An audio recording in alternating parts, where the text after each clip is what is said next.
Hello?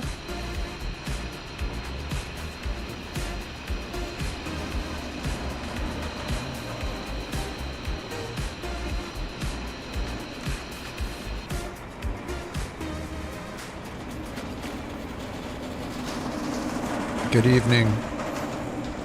It's happening. I'm flying the airplanes tonight.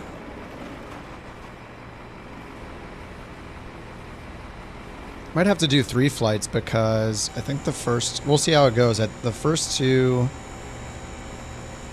are very short, I think. Yeah, we're just going Dusseldorf to Hamburg. Hamburger. I think it's like an hour. It's 183 miles, so... Yeah, this is going to be a quick one. We have to do the round trip, 43 minutes. So it's possible if... it's possible we'll do a third.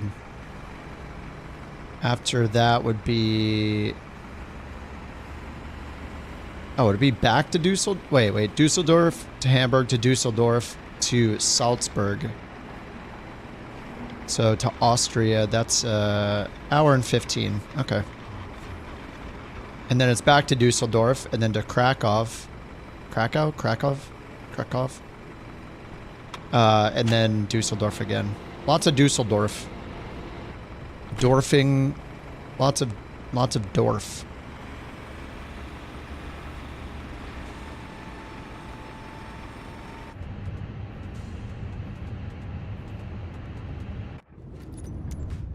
Enhanced airports. I forget which ones are enhanced or not. I didn't notice a huge difference.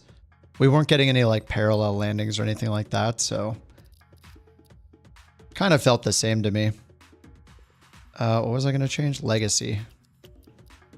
Legacy controls for the Airbus. All right, switch to QNH. Let's get these lights off.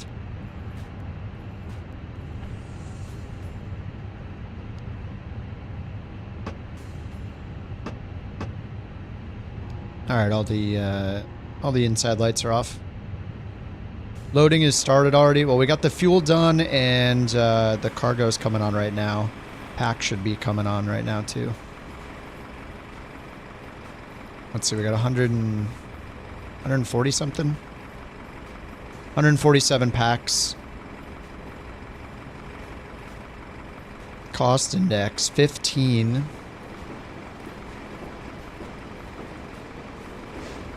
You can tell I have photogrammetry on right now. From the look of things. From the meltiness.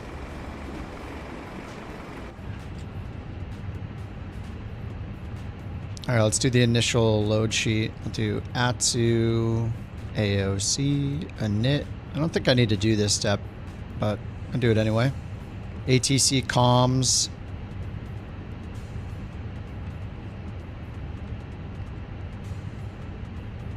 Messages. Initial load sheet.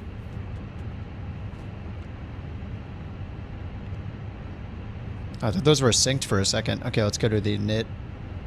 Init request. And cost index is going to be 15. 15 and 27,270. We'll do the wind init. There we go. What's up, Eric? Flight number, we are Eurowings 44 Alpha. EWG 44 Alpha. Okay. Data and uplink done. 0 fuel weight, 127.6.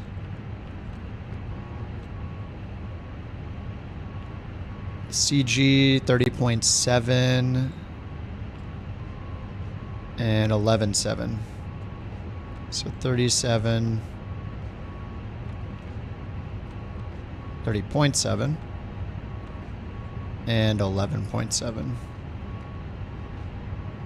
All right, done.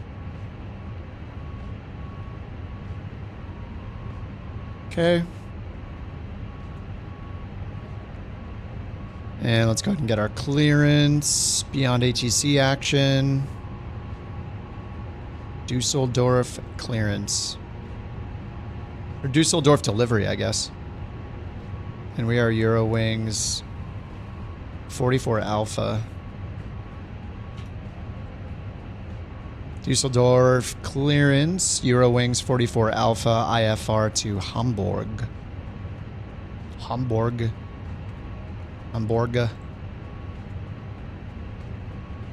Eurowings 44 Alpha, Dusseldorf delivery, expect runway 05 right, Mabel 1 Zulu departure, Mabel transition, squawk 1000. Okay, 1000. 1 Zulu departure, Mabel transition, squawk 1000, Eurowings 44 Alpha. Alright, done. 44 Alpha, read back correct. Contact run 121.605 when ready for push. Arrival, we got runway 5, ILS 5. The Rib 7 Alpha. When ready for pushback or engine start. Ribzo arrival. Thanks.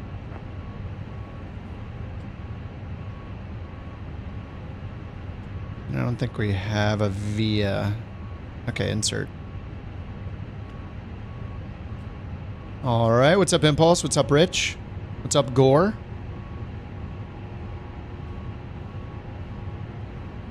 Alright, let's get the APU started.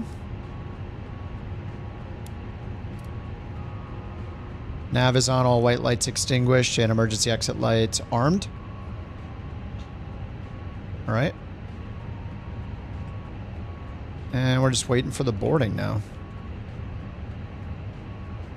Half done.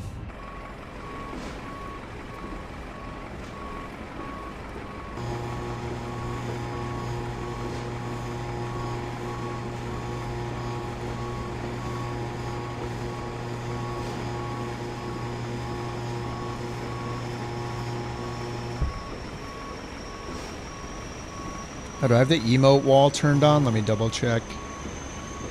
Emote wall. Oh yeah, it's on. Okay, good. Excellent. It's very important. What's up, Trax? How you doing?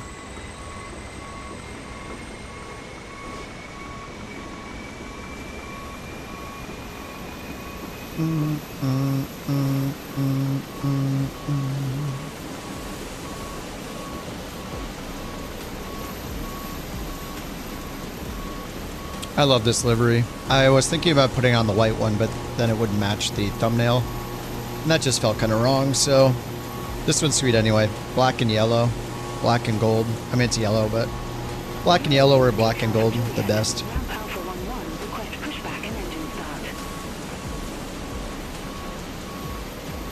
Eurowings 5 Alpha Juliet, Düsseldorf ground, pushback approved, face west. Pushback approved, face west, Eurowings 8 Alpha Juliet.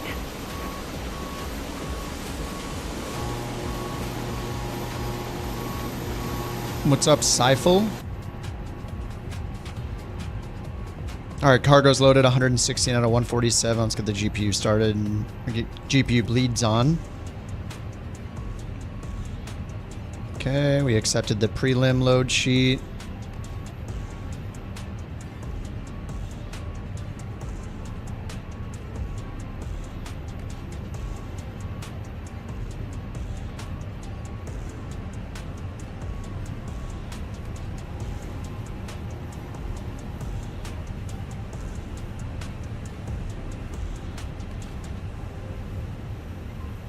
Alright, we'll just set the... let's listen to the ATIS, why not? Let's hit import here so we can pin our charts. EDDL, ground chart. ATIS, 12378. 2378.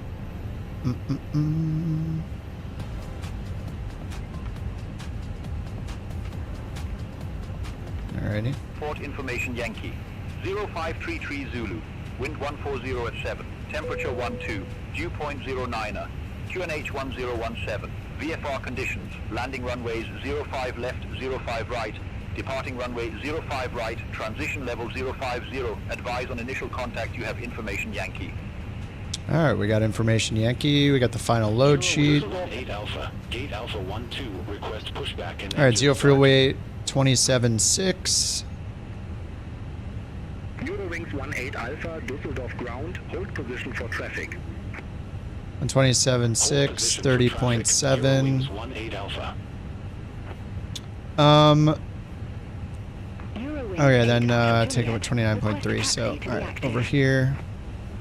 Sync. So we got the takeoff weight CG, which should be 29.3. So do slash 29.3. Fuel and tanks 11.7.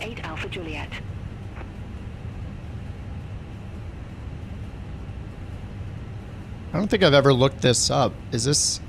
What's LI zero fuel weight? I don't think I've ever looked that up. Eurowings 18 Alpha, Düsseldorf ground. Is that our landing? No. Pushback approved. Face north. Eurowings 18 Alpha. Loaded index. Term used in aviation to describe the loading index of an aircraft that has no usable fuel on board.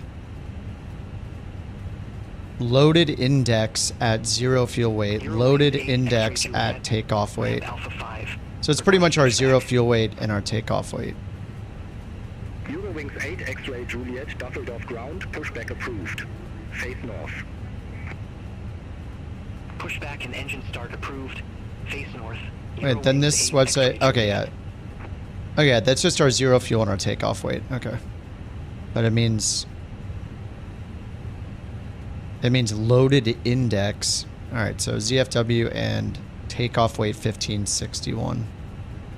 Eurowings 8 Alpha Juliet, contact Düsseldorf Tower 118.305. Contact Tower 118.305. Wait, 1561? So is that 156?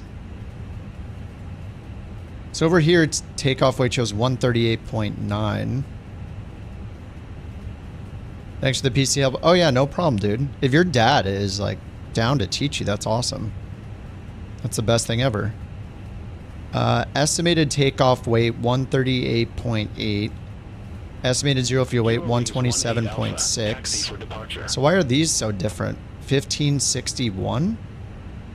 Eurowings 18 Alpha, runway 05, right taxi via Tango, Papa 4, Mike, Lima 8. Runway 05 right taxi via Tango. 1560... 1561. I mean, if that's kilograms, it would be like 3,400 pounds. So that doesn't make any sense. I don't understand it. Are these numbers wrong? Request taxi to the active. Zero takeoff weight. I don't understand. Because here's our takeoff weight, 138.9. 138.9 is over here. Runway 05 right taxi via Tango. Anyway, I'll have to learn about that. Lima 8. Cargo distribution, and okay, we accept. So we got our CG for takeoffs and our zero fuel weight. Zero fuel weight CG. Okay. And then if we did the same thing over here. I mean, really, I guess the... After us talking about this earlier, when JT ran into like the performance thing, like I think he just used the it was the wrong Simbri profile. But now I'm trying to understand if I'm entering these things right myself, because if I go to a init, I think I have these in right. I mean, this is init page B. I have all this is automatic. We have the zero fuel weight and zero fuel weight CG. Shouldn't these be... And then it's got takeoff weight and landing weight. So takeoff weight is correct.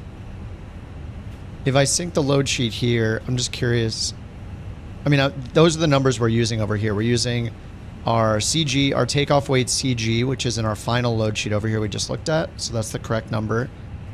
At first, like, but over here it's asking for zero fuel weight CG. So should I still be putting 30.7? Like if I go back, I don't know if I'm supposed to change that. I think I'm not supposed to change that, right? Because here, if I send this to the McDo, it's going to send zero fuel weight CG 30.7 over here. So I shouldn't be changing this. This isn't takeoff. This is zero fuel weight. Takeoff CG is going to be 29.3. So I think I just leave that alone. And then the performance calculator is pulling in. If we wanted to do it manually, we would take the takeoff weight CG 29.3, put that in, over here in our calculator, 29.3, which is what it does. And then takeoff weight, which is also up here on page 1, 138.9. And that's in here for our takeoff performance. So, all right, calculate, send to McDo. So, I guess I was doing it right before. I was going in before and changing stuff in the init page, but you don't need to change anything in the init page off of the initial load sheet because it's always going to be the same. 0 fuel weight, CG, and 0 fuel weight. I think these are pretty much always the same as the prelim load sheet right here, right? 127.6, 127.6, and then the CG right here. 0 fuel weight CG is 30.7. That's not going to change from... I mean, maybe it could change from the prelim to the actual loaded. I guess it's worth double checking. Anyway, the final one. So we got 0 fuel weight, 127.6 again. And then we got our CG for 0 fuel weight, 30.7. So those didn't change. I don't know if they can ever change between the preliminary load sheet and the final load sheet. I don't know if those numbers ever change here and you need to like re-enter them. But I don't know. Our takeoff weight and landing weight are correct. All right. Anyway, back to performance and we'll go ahead and ask for pushback. Push and start. Let's get the seatbelt sign on. Beacon on. Which removes the GPU. 44 Alpha, Düsseldorf ground, pushback and engine start approved. Face south. Pushback and engine All right, start constraints. approved. Face south. Eurowings 44 Alpha. South is... it's behind us. We are ready for pushback. Guess we'll go nose left. Yeah, that makes sense. All right, nose left, tail right. You have experienced revisions before? Yeah, I feel like I have too, but not that often. Anyway, it seems like it's worth checking anyway. Departure check completed. Alpha's been inserted.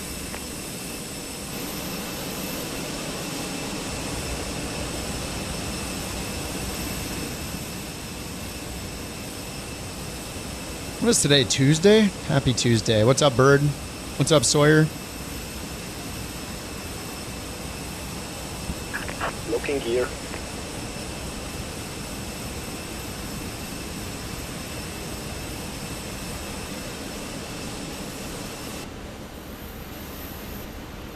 Oh, those are some great cameras.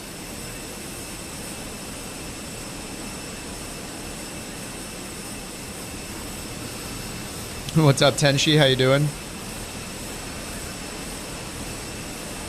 What's up, Zgred?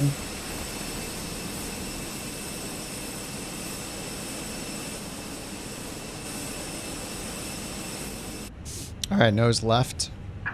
Release parking brakes. Released. Commencing push. All engines clear. Start at will. All right, engine uno.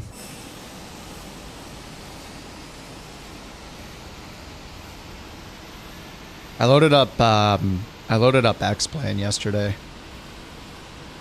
after the Tarkov, and yeah, I don't know. The camera still annoys the crap out of me.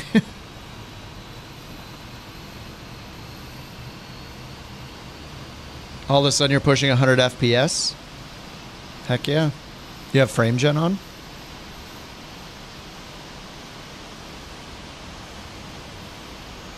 I mean, flight sim is highly dependent on what plane you're in, what plane other people are in, what scenery you have loaded, how many planes are around you, how much other software you're using, what you're injecting, you know, all that stuff.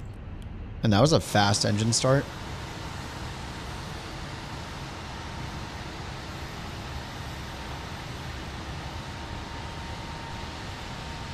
The heck? Turn us. Set parking brake. What happened to nose left? You jerks. Unlocking gear. What the heck kind of pushback was that?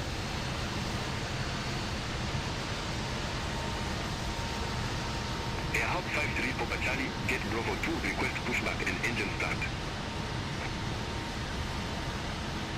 Air Airhop 53 Papa Charlie, Düsseldorf ground, pushback and engine start approved. Face northwest. Pushback approved, face northwest, Airhop 53 Papa Charlie. All right, engine 2 available.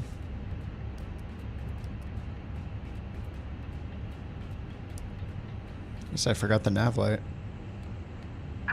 Tow truck disconnected. Bypass pin removed.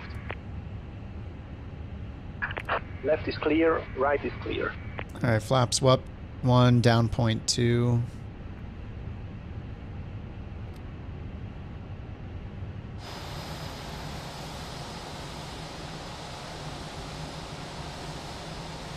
Can't wait to find out you're overclocking 6,000,000%. I mean, if you're just using like the presets and the BIOS, you're safe. And most GPUs, I mean, I don't know about the i5, but most CPUs and GPUs are going to have thermal protection and shut themselves off if they get anywhere near a dangerous temperature. Like you might end up you could like mess up your BIOS and need to flash your BIOS and stuff. But as far as the hardware, as far as I know, like any modern CPU and GPU is going to protect itself. You really can't like wreck it by changing settings.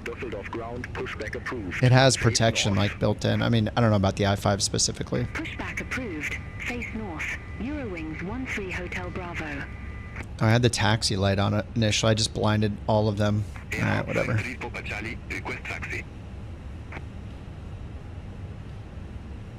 Airhop 53 Papa Charlie, runway 05 right taxi via Papa 3 Mike Lima 8. Lima. Runway 05 right taxi via Papa 3 Mike Lima 8 Airhop. Alright, we're supposed to go to 5 right, which is right behind us.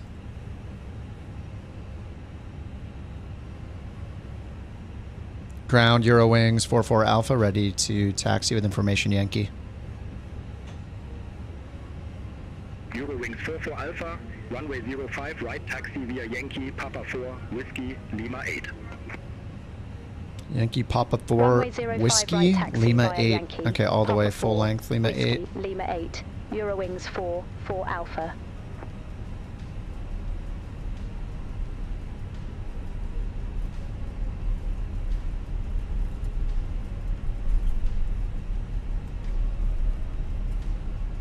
Alright, takeoff config check. Normal.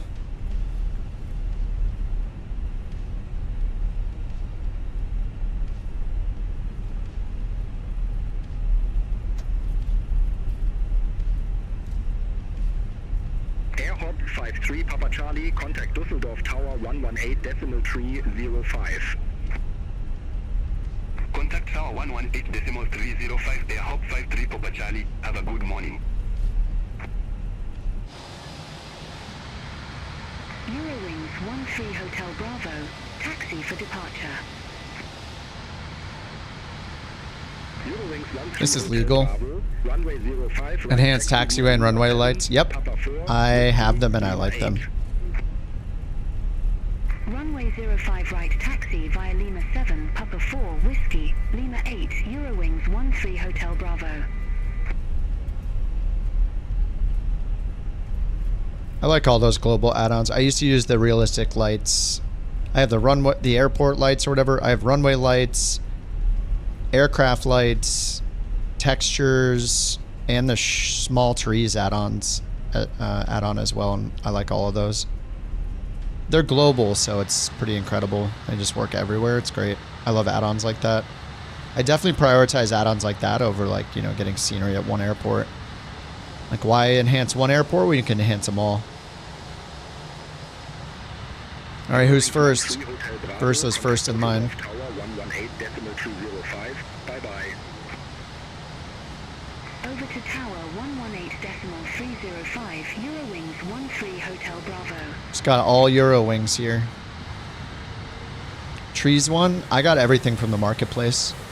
The Orbex one is the Orbex one I got is the power lines, and they're all right. There's bugs. Like, the problem is you only see the big ones. Lima Bravo, Düsseldorf ground, pushback approved. Turning up the GPU voltage, I think people usually turn it down, not up. I don't mess with any of that. I just use presets.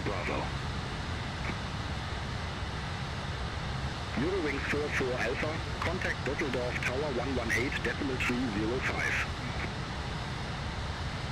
Contact Tower 118, decimal 305, Eurowings 44 Alpha.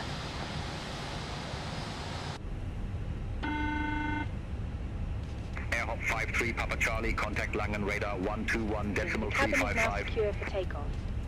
Cabin secured for takeoff. Decimal 355, Airhop 53 Papa Charlie. Eurowings 13 Hotel Bravo, Dusseldorf Tower, wind 140. Initial climb clearance, runway 05 5,000. right, cleared for takeoff. Runway 05 right, cleared for takeoff. Eurowings 13 Hotel Bravo. For AMD, put it all the way to the right. Put what to the right?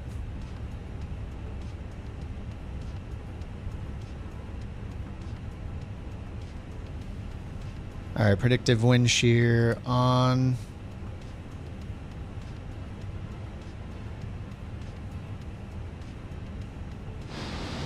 Eurowings 44 It's smooth all of a Alpha, ready sudden. for I mean, departure. it really depends on where you are and Runway what you're doing. But that's good. Eurowings 44 Alpha, runway 05 right, line up and wait. Line up and wait. 05. Line up and wait, runway 05 right, Eurowings 44 Alpha. Ding ding. Eurowings 13 Hotel Bravo, contact Langen radar 121 decimal 355. Langenradar. Contact Langen radar 121 decimal. Alright, 135 for the 355. rotation. 13 Hotel Bravo. Max out the power tuning. I haven't done any of that. Is that in a bio setting? Runway 05 right, cleared for takeoff. Eurowings 44 Alpha. Alright, 05 right, clear for takeoff. We're gonna have some nice little bumps on the wake turbulence. Alright, chrono. All aircraft be advised information Zulu now current QNH 1017. Alright, still 1017. Oh yeah, TARA. There we go. Eurowings 9 Lima Bravo, ready for departure. Alright, Runway flex, 05 right. SRS, runway, auto thrust. Let's go. Eurowings 9 Lima Bravo, hold short of 05 right, departing traffic. Yeah, we're departing. Affirm, hold short of 05 right, Eurowings 9 Lima Bravo. I'm missing out on dope stuff. Oh, it's in adrenaline. Oh, yeah. I just been using the driver only, so I don't have more software running. V1, 05 right, road to toe. Eurowings 9 Lima Bravo. Gear up.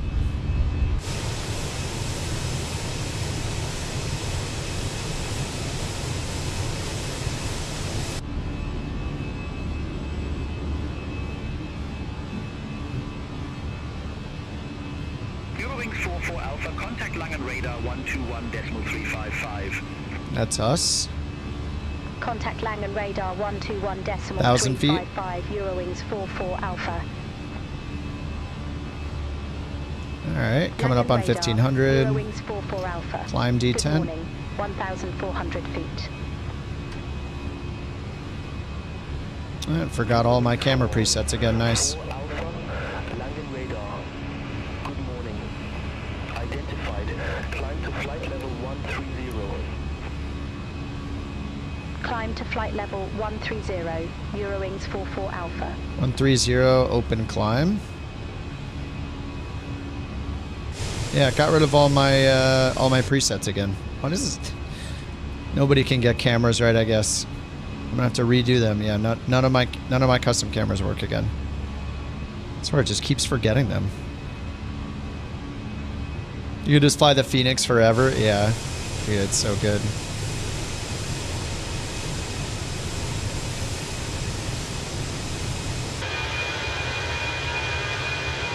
Langen radar, Eurowings 9 Lima Bravo, 700 feet.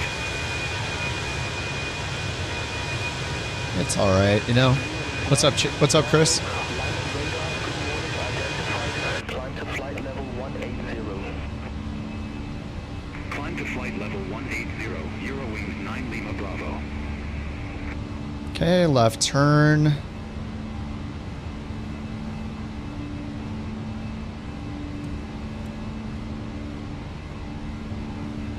That's transition altitude. Standard. Let's get the lights off. So I don't forget. Strobe's on auto, beacon was on. You guys can move about the cabin, whatever. Alright, let me set those cameras again. You know, without the cabin, I can just kind of go back and do it. Whoops. See, there's a couple little window artifacts I need to move past, but that's about it. Like this is... There's one little artifact right there. It's not a big deal.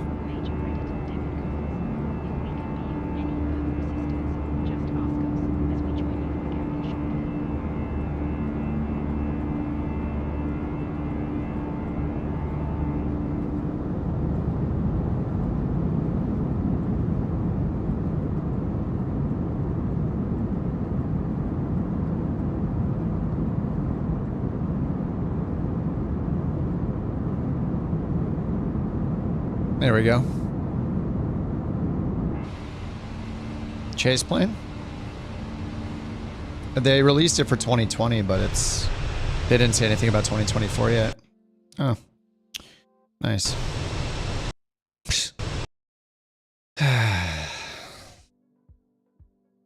Oh my God.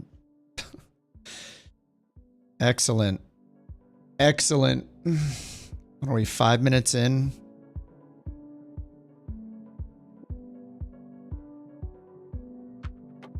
I swear, whatever Microsoft did with the latest sim update, they've messed everything up. I was getting no crashes until the last sim update they made for beta 2. For the beta. And now, what is that? The other day I crashed how many times? As soon as they updated it, I crashed, what, 3 times that night? Well, I mean, I haven't changed anything. If I change nothing and it crashes and they update, then is that my fault? It's going to be the generic thing again, isn't it? I'm just looking at my... It's .NET runtime again. This has been happening over and over again. .NET 4.0.30319. This is what's breaking everything. Whatever this is every time I crash, it's got the .NET error right before the Windows error. It's 2 seconds before. It's .NET runtime error, and then the application crashes.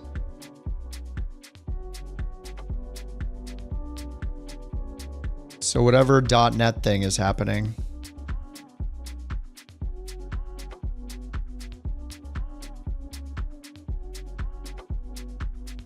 So I don't understand.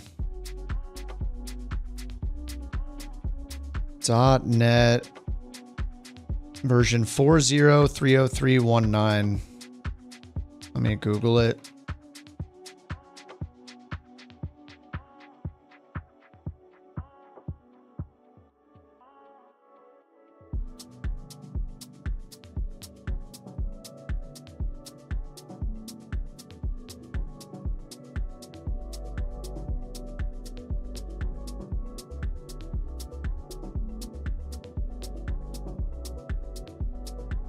Repair.NET framework. That's annoying. And here we see why Kip on the ground has been avoiding Flight Simulator like a buffalo in a watering hole surrounded by hungry cheetahs. He timidly returns to the simulator watering hole only to be ambushed by a wild .NET wildebeest. Let's watch as the Kip fights back against his natural predator.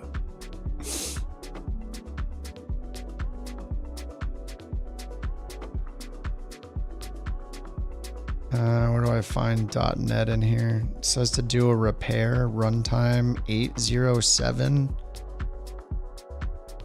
Framework for, look for the framework for client profile. Shared framework. Repair, okay. What's up, Devin? I'm crashing myself.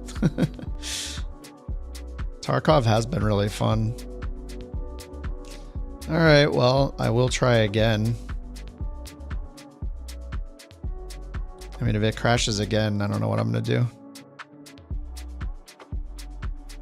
4, you're using 7. Mine's on 8 something, but the error message says framework 4. If I go to event viewer and I look up what caused the crash, let's see. It says .NET runtime, and then it says framework version 40.30319, caused by flightsimulator24.exe. So does that mean Flight Sim 24 is using .NET Framework 4?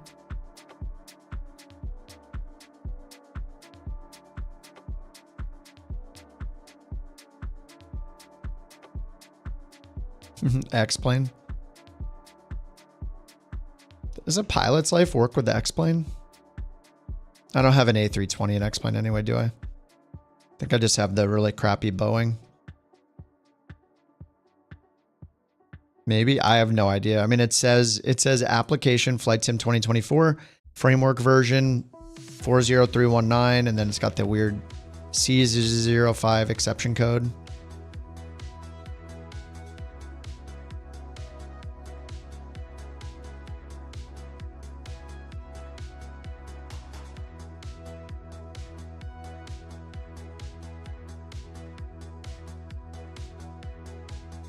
Yeah, there's another person that had it. They posted in February last year. This was in Flight Sim 2020, I guess, but it's the same error. There's just ongoing errors. Yeah, people posting the same thing over and over and over again for... Looks like they did it for about 3 months, and there's no... Oh, this guy said, I'm sure the beta doesn't like FSLTL. I feel like FSLTL has been so much of a problem. We've had to uninstall it multiple times. How is it FSLTL when we're like I saw other planes moving around? I'm not sure. All right, back to Dusseldorf. Just pick the closest gate. This one's pretty close.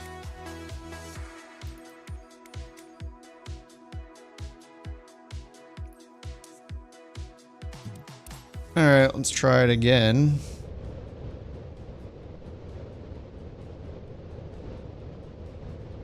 Because I don't have Navigraph in the base game. The Iraq cycle.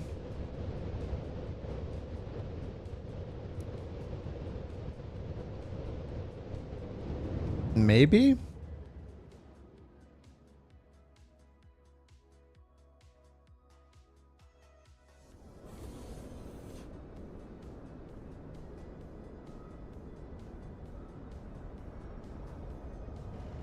Yeah, maybe I should. Here, I'm going to Alt F4 and install Navigraph again. I mean, I have it in the Fenix, but I'll install the Iraq cycle. There was an update today. I mean, they're great at breaking the sim. Navigraph and the SimBrief EFB app has they've broken the sim so many times. Just getting to be a norm. All right, reloading again. There's just so many dependencies. Like, I would love to get rid of Navigraph, but now you can't fly. I mean, you can't fly the Fenix without it, so that sucks too. No, FSLTL doesn't have a background program. It just loads all the objects in, and then the injector uses it. So in my case, it's BeyondATC.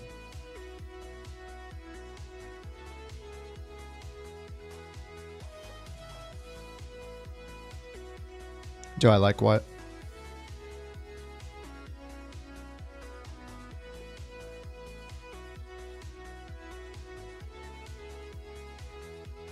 It does work with X-Plane.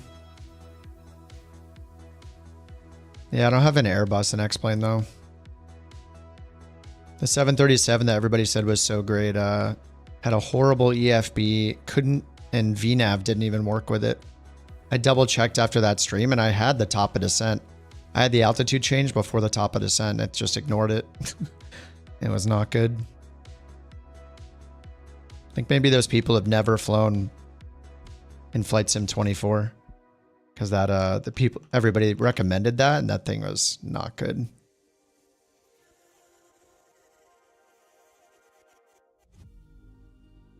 We're very spoiled.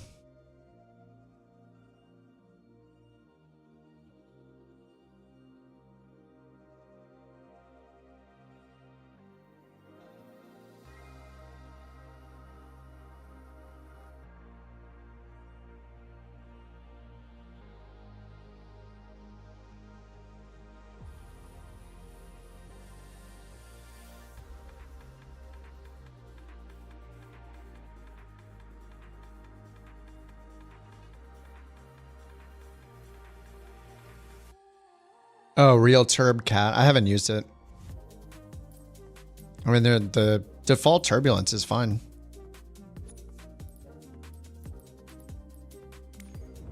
They've toned it down a bit in Sim Update 2. If people don't like the realistic turbulence, they can just turn it down to medium. Seems to be what a lot of people used to do in 2020. You run the AirAx, Simbrief EFB, and nothing else. And then Fenix, yeah. There's just so many variables. I mean, I have a bunch of add-ons you might not have, and you know, there's just so many variables with the sim. It's so hard to diagnose. EDDL Dusseldorf. Let's try this again.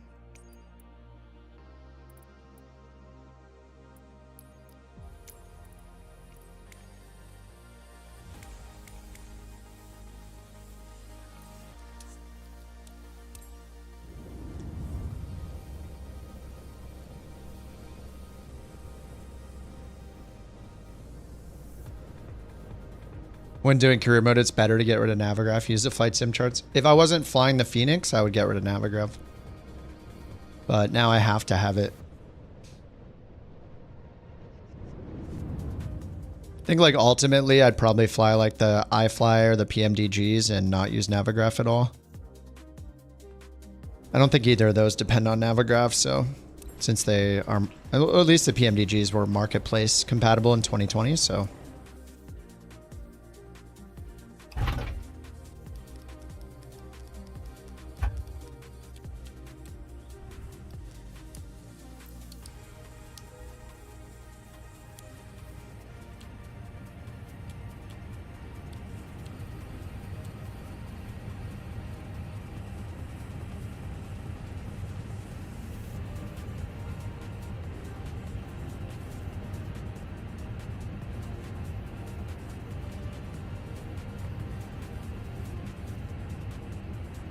All right, reloading everything. We'll just skip, we'll just do instant loading this time. No GSX. All right, A320, init. Let's go over here. Fenix. Import, ground services, mass and balance. Load instant, done. Send to McDo, success. Departure, sync final load sheet. 5 right dry, calculate, send. Okay. Init request. Cost index was 15 and 270, I think. Wind request.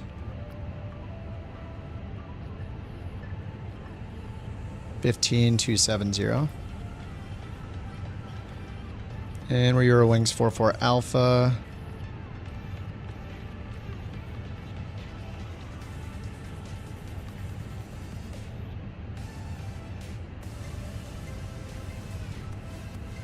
Okay, I'm gonna reload BeyondATC. It thinks I'm in cruise or something. All right, and then flight plan, EDDL 5 right. Is it the Maves? Yeah, Maves. Insert. Hamburg. Arrival. ILS 5.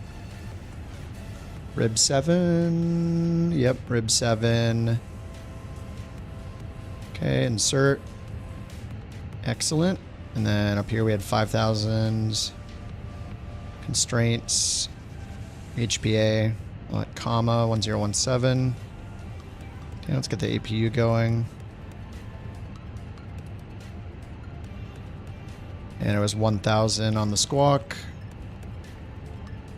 Auto. Okay, those gone. Lights off here. We're gonna speed run this. I'll catch up to you guys. Lights off here. Lights off here. Okay, seat belts on. Once APU's on, we'll get the beacon on. Okay, BeyondATC.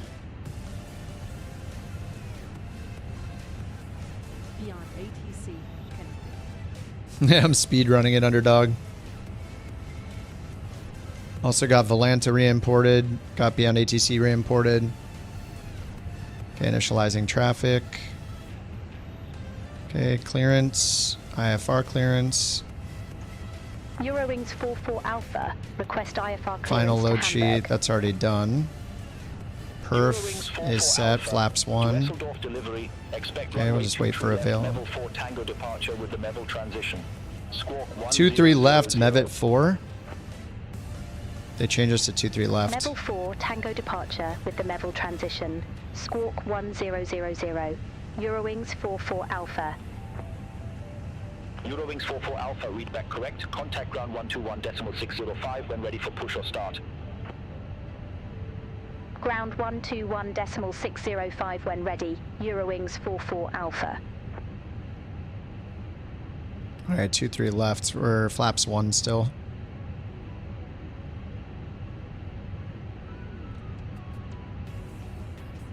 Okay, APU available, APU bleed on. Okay, beacon on. GPU's gone. We're just gonna do our own startup here. Ground Eurowings 44 Alpha ready for startup.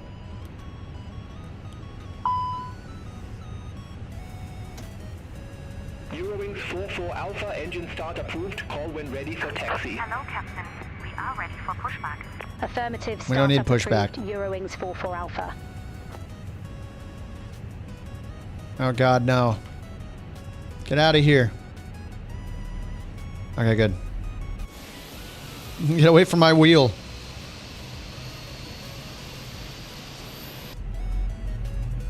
Wing halting deliveries because of tariffs.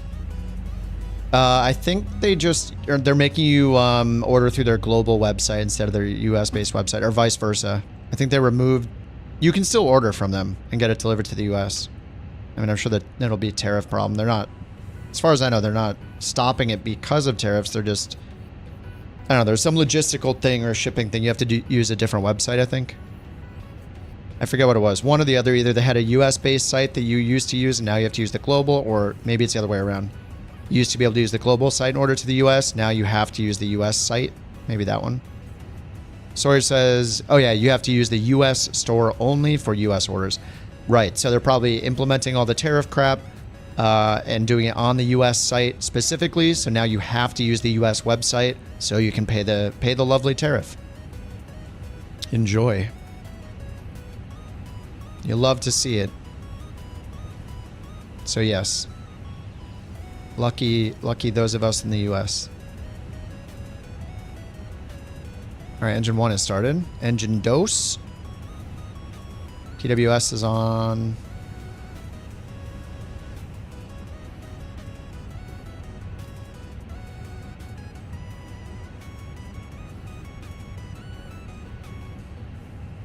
Yeah, glad you bought all your stuff. Yeah, I pushed to upgrade all my hardware and stuff before then.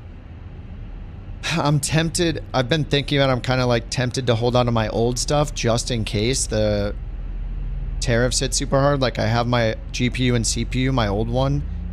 I'm trying to figure out if it's better to just hold on to it because of the tariff crap, and who knows what's going to happen a year from now. I have no idea. Might be safer to just have a backup, and my other PSU I have as well. So I'm just not sure yet. It's trying to figure out if it's worth just holding on to for now. Ground Eurowings 44 Alpha ready to taxi.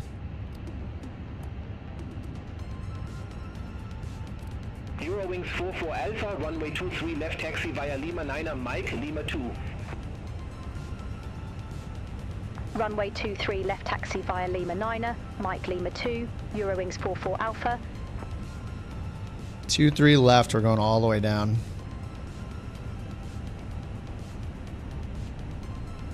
Alright, seatbelt signs on, strobes on, auto.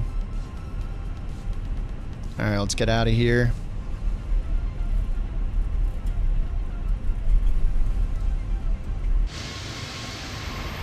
And I can turn a lot with the rudders.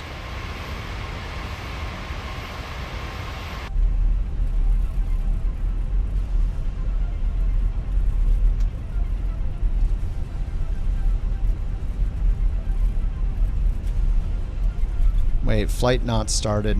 I have to restart FSUI PC. It's okay, we're still on the ground.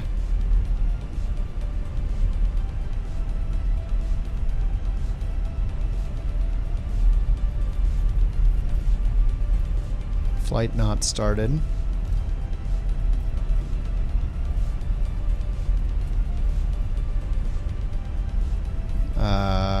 Maybe not started. FSUI PC is connected. You need FSUI PC for a pilot's life.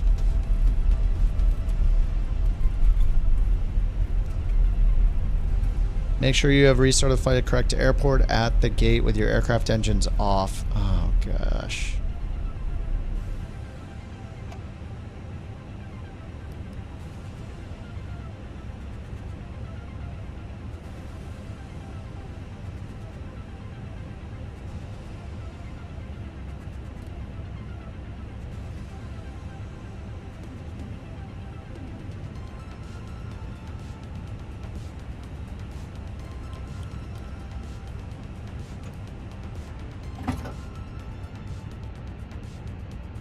Pre-flight. Is there a starter over here? Is a PCA an auxiliary starter? Or is that just air? That's air, isn't it?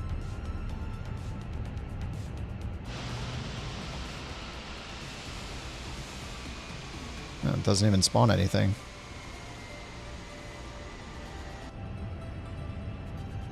It shows something, but there's actually nothing there.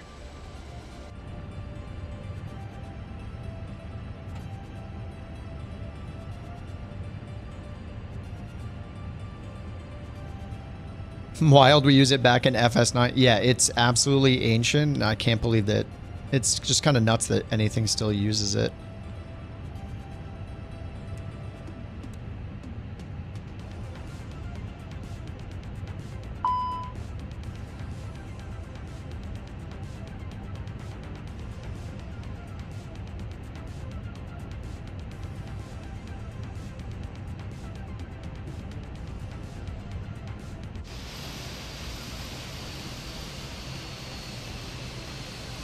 Engines were still turning off.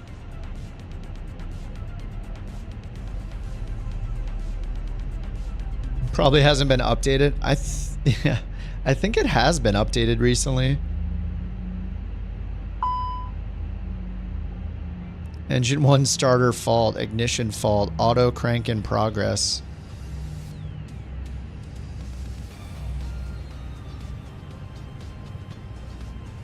Probably bad to turn them off and right back on. It's my only option. Updated for 24, yeah. Gate Bravo 6 request pushback and engine start. This, oh, you have to restart the sim on Xbox after every mission. Your mouse issue is fixed after dusting off your old Microsoft branded wireless mouse. First, the wired Razer setup. It just stopped working with your new mouse? For the newer mouse? Oh, it wants me to turn ignition master off again. Oh my god. Please, just let me go. It's always something in my way stopping me from going.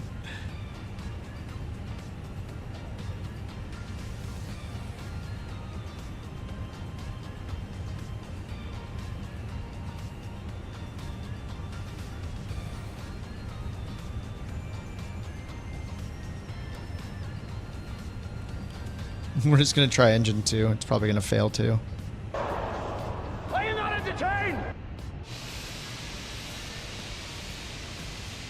I mean, FSL's TL's running fine. I did use that, I forget which one of you guys posted it, but the low res FSL TL, like that takes 5 gigs instead of 40 gigs.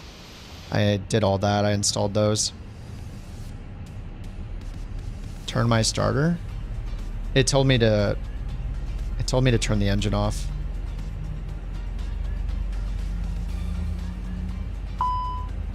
Let's see.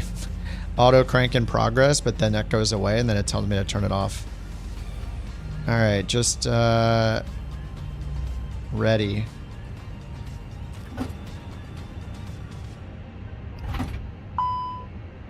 Did that work? It says engine 1's available.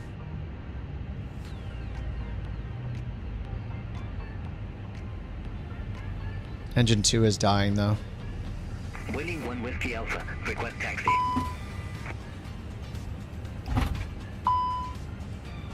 Winning 1 Whiskey Alpha. Runway 23 left taxi. Oh my god. Runway 23 left taxi via Papa 4 Mike. Lima 2 winning 1 Whiskey Alpha.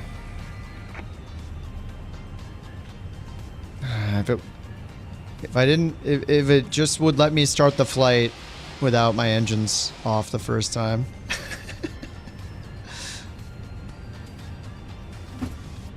Even the ready state doesn't work. No failures.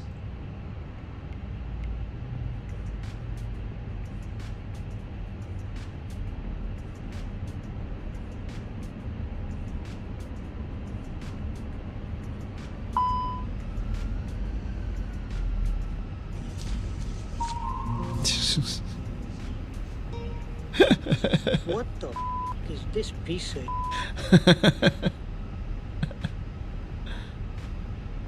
It's just not gonna let me fly.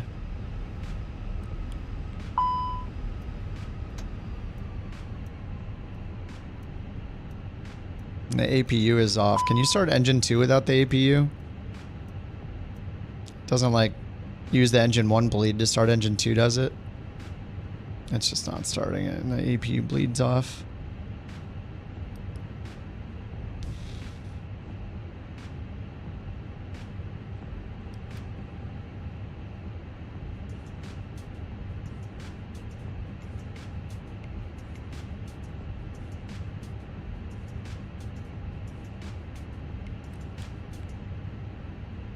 Throttle up. I just tried that. And it yelled at me. Turn the starter to crank instead of ignition to bleed out engine 2. Do I turn on the ignition for engine 2 or the starter? This is so annoying. Dude, I did such a good job speedrunning it and then no. Pilot's life. It wants me to start with my engine off.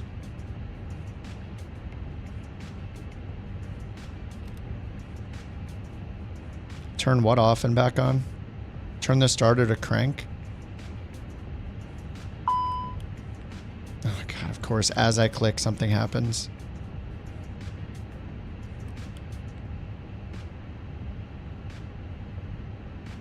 Crossblade takes a lot of throttle.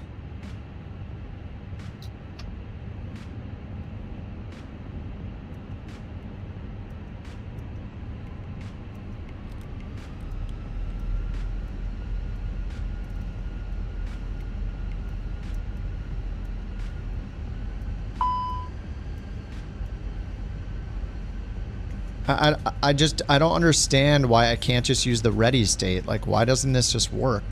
Ready. Activate. Turn the engines on. Oh, did it work that time? Oh my god, it might have worked. Holy crap. 3 times. It finally worked after 3 times. Nice. Can I fly the plane now? Wheeling 1 Whiskey Alpha, contact Düsseldorf Tower 118, Oh my god. 305. What a huge pain in the ass. Roberta Tower 118.305, rolling 1 Whiskey Alpha. I was going to be off the ground in like 25 minutes and now it's been an hour. Oh my god, and now the cameras. Microsoft, fix your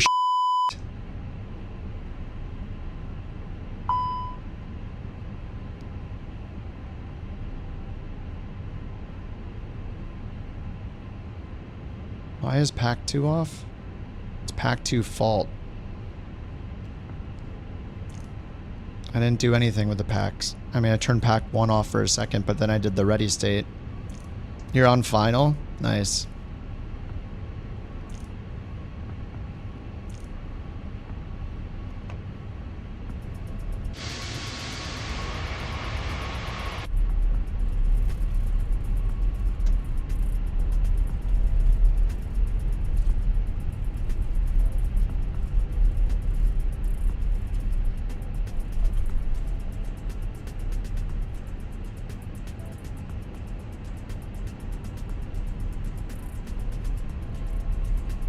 I don't know why pack 2 isn't on when I use the ready state. X-Plane mod for Flight Sim 24.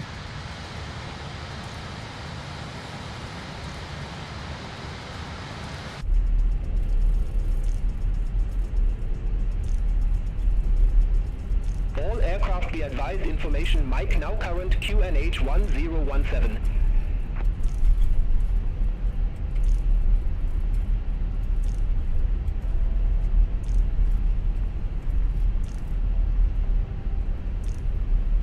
There, we got 1 pack, I don't care. I don't know why it's faulted when I use the ready state. The runway changed, the weather changed, the ATIS has changed twice. Nothing has failed.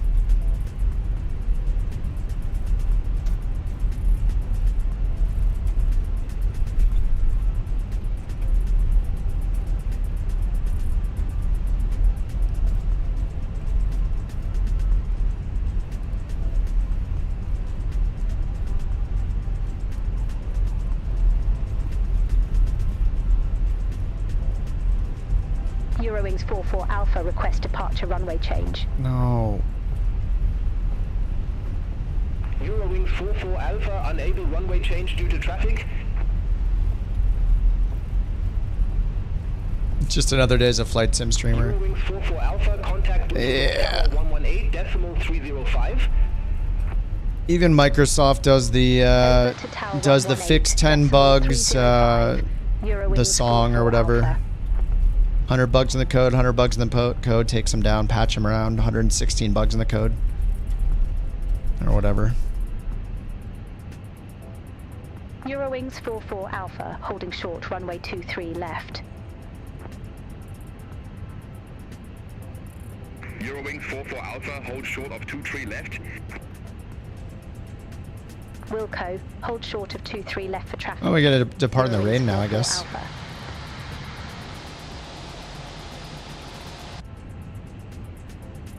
Yeah, it's drizzling a little bit.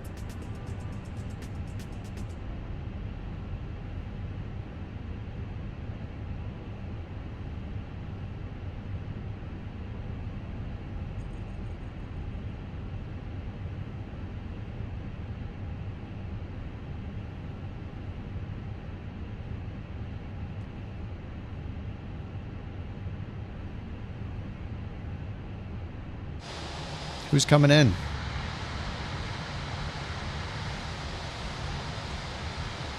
I don't see anybody.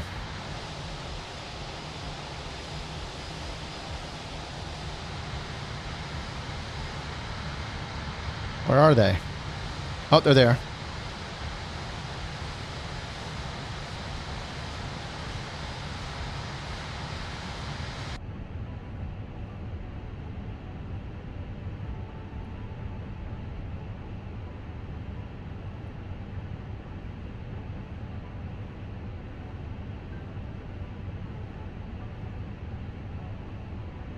Whoa.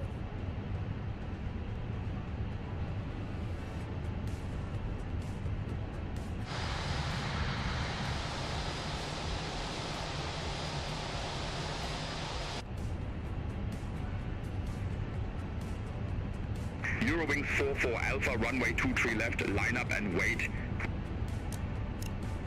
Runway 23 left, line up and wait. Eurowings 44 Alpha. Get out of here eventually. Eurowings 7 Charlie Foxtrot, exit left at Lima 8. Exit left at Lima 8. Eurowings 7 Charlie Foxtrot.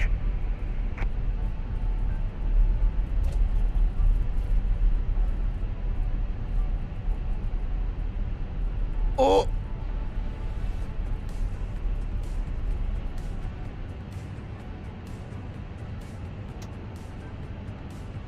All right, we're good to go.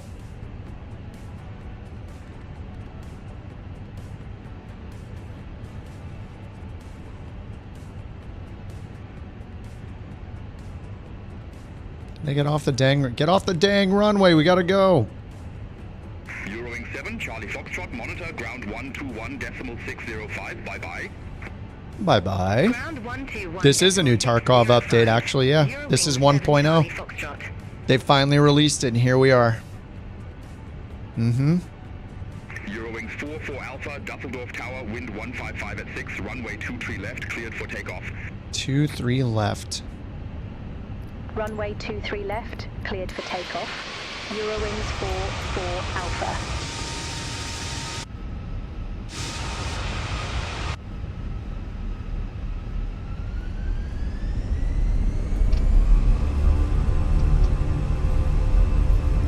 Okay, we go.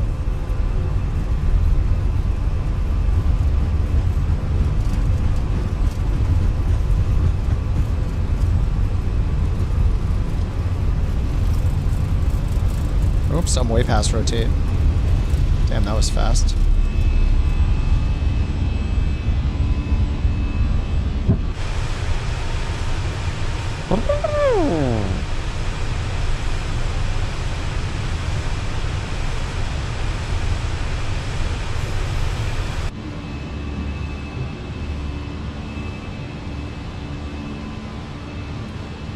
Eurowings 44 Alpha, contact Langen radar 121.355.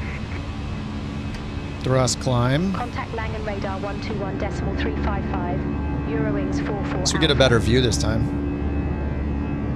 I don't know why we went so fast. Eurowings 44 Alpha, 2,000 feet.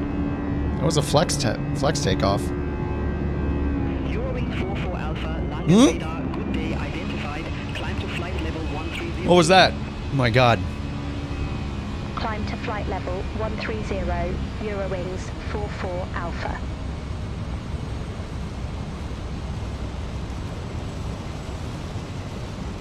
Whoa. What are the engines doing right now? It's our total air temp. +9. Get the anti-ice on.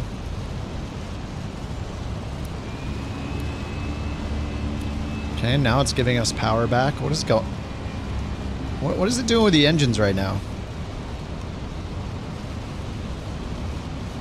The heck?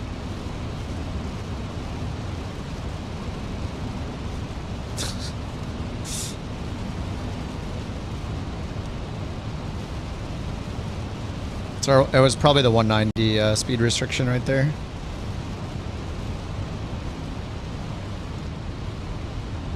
Yeah, max 190 knots, that's what it was. It was the speed restriction. Everything's good. Did they tell us to climb yet? Oh, 130. Alright, 130 and 5,000's our transition. Alright. Higher.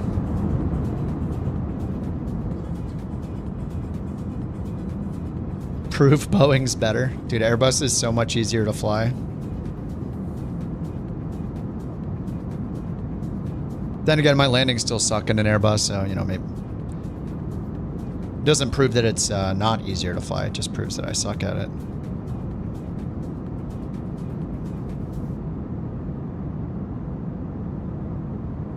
Alright, there we go. This one looks fine.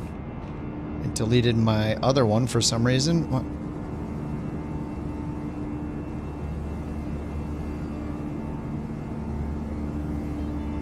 Alright, there we go.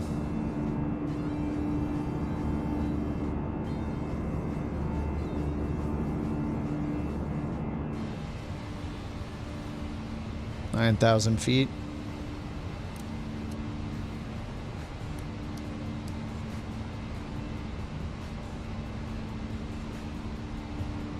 $10,000 feet. Eurowings 44 Forgot the Alpha, chrono. contact Langen radar 118.75. Check weight. Center on 118.75 Eurowings 44 Alpha. Bye-bye. Langen radar Eurowings 44 Alpha. Yeah, that's Crossing correct. Flight level 110 for flight level 130. Gross weight's not direct correct. Aircom. I didn't add the fuel. Wait, I did. I did instant load. Yeah, it should have added everything. Climb to flight level 270 Eurowings 44 Alpha. Oh, I hit ready. Wait, did it get rid of everything? No. Oh, that's why, yeah, 11,755. I don't have the right fuel in. Oh, when I hit ready, it deleted everything. Okay, isn't there a way to load it? How do you load the fuel again? Do you just do it on a NIT page too? Or is it the fuel pred page? Route, reserve, alternate, final. Yeah, that explains the takeoff. We were so light. How do I fix this? It's in here, isn't it? Yeah, load fuel. Okay, so 11,756. I'll just put like 10,000. Zero fuel weight was 127,645.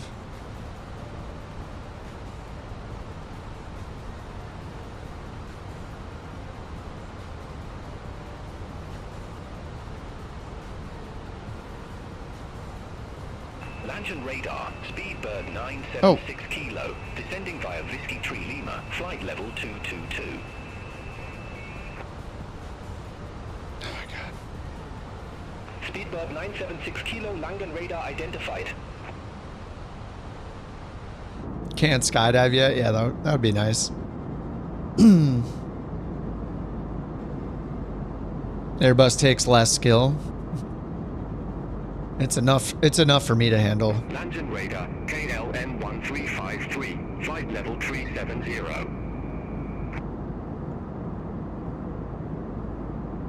KLM 1353, Langen radar identified.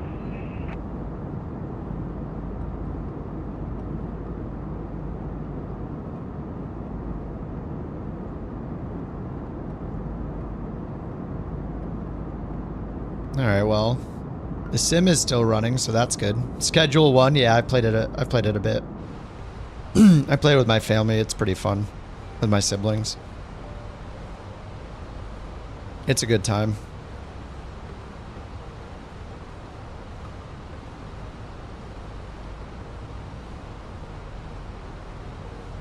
Alright, we're direct Mevel. Langen radar was Malta 246. Yankee 850 to Basem. Right here, then the 903 to Musby. Then the Rib 7 Alpha. Says we should be the M175 to Ribzo.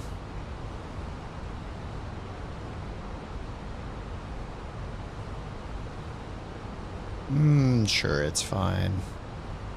Schedule 1, yeah, you produce substances for adults.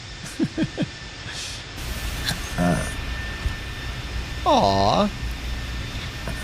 What a cute dog. What a cute puppy. Thank you for the Bork. Kerbear, thanks for the Bork. And the Are You Not Entertained earlier. Sawyer, thank you for the WTF is it, the Pesci earlier.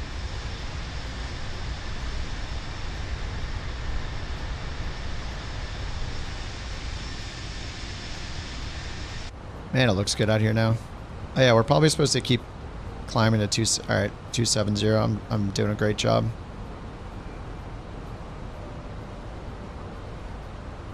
Alright, back to climb for 270. You're playing it right now. Oh, it's super fun, especially if you play multiplayer. Multiplayer is a good time. Raffle 340 is Tinchy guys. Congratulations.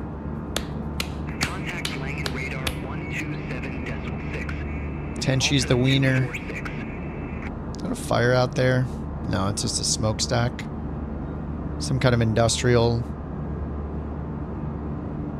pumping something delicious into the atmosphere. Doesn't look like steam.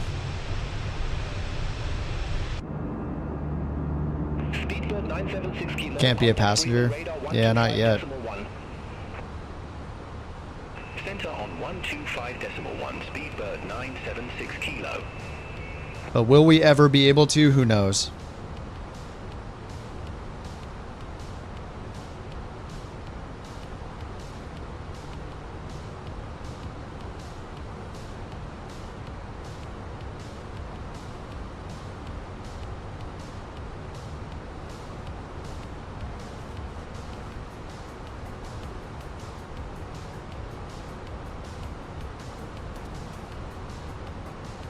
Alright, 17,000 feet.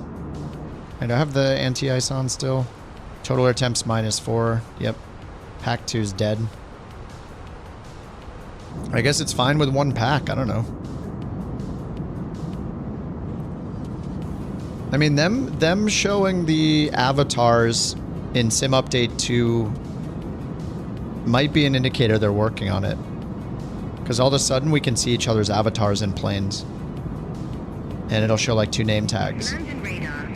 So if they have that working, then really it's just a matter of attaching my avatar to somebody else, a plane seat in somebody else's plane. Like I can already basically do that with... Technically I could do it with this camera if it were fast enough, because we could pop this camera outside of the plane. Like we would just need the anchor point of this camera, instead of being my plane, to be someone else's plane. And then... I mean, they could even do they could do a poor man's version of it. It's literally all it has to do is take this cockpit camera and attach it to someone else's plane instead of mine. And then all of my movement would be relative to their plane instead of my plane. So when I reset, it would go back into their plane like this instead of mine. And then I could just move myself back into a seat in their plane. Just move myself back here and it's just following them. Following their aircraft, just attached to it. The main issue is probably the multiplayer updates, or how often it sends the data, but I mean, when we watch each other fly, it's usually pretty smooth. So, yeah, it might not be a problem. I don't know, I hope they make it happen. Wouldn't it be cool if you could open up the world map and just join anybody's flight? Like they could make their flight public, and then people could join in and just be on the flight. And then optionally, you could turn on like group chat, like an intercom. Could be pretty cool. And then it'll like show how many virtual passengers you have in the corner. Yeah, schedule 1's multiplayer, yeah. In the top right, click the plus button to add a friend. We were playing with like, I think you can play four people, maybe more.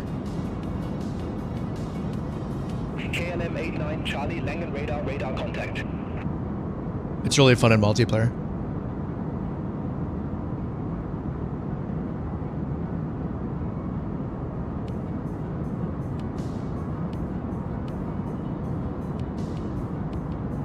Oh, you played Remastered Oblivion? I watched a little bit on Twitch. I watched Lyric play for a little bit. Ice not detected.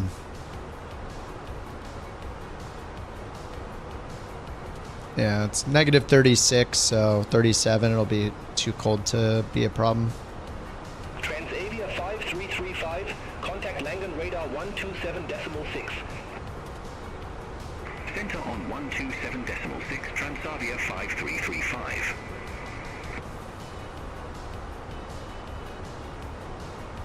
Alright, 10 until the climbs. Only 70 till top of descent. Alright, might as well go 2x. And then we'll just take a look at the arrival. Wizz Air 1 Juliet Hotel, contact Bremen radar 125.1, bye-bye. Alright. So we go down to 4,000 feet. Bremen radar 125.1, Wizz Air 1 Juliet Hotel. And then eventually down to 3,000 for the approach if we get runway 5.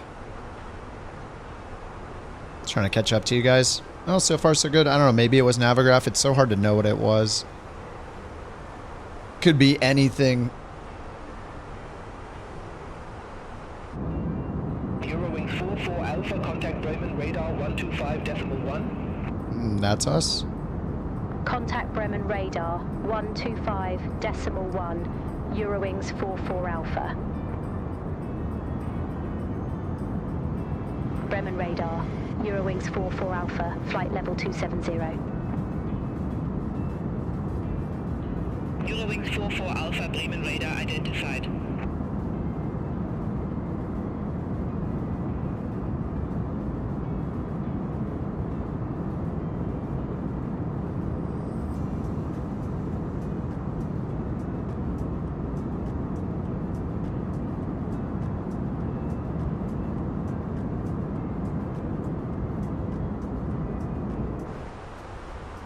$46 miles. All right, enter destination data. Let's grab the ATIS 24,325.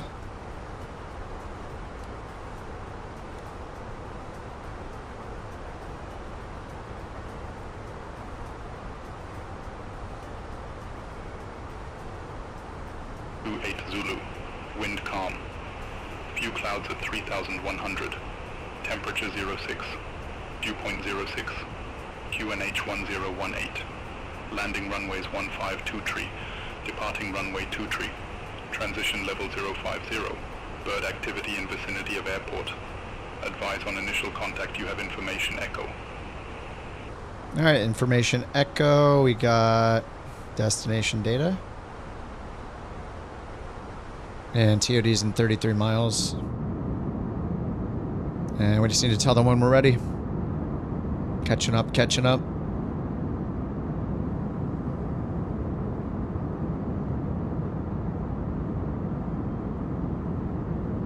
Eurowings 44 Alpha, Bremen radar, expect Ripso 3 Papa, runway 23.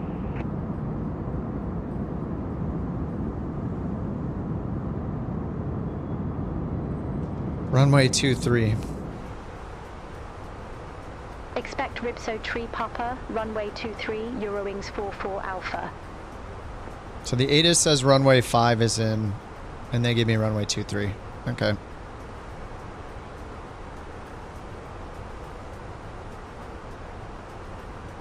Alright, ILS 23. Ribso 3 Papa.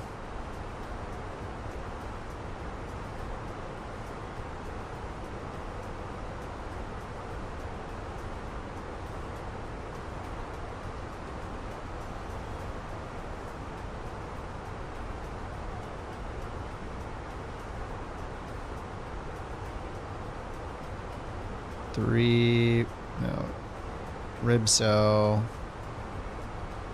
3 Papa and ILS 23.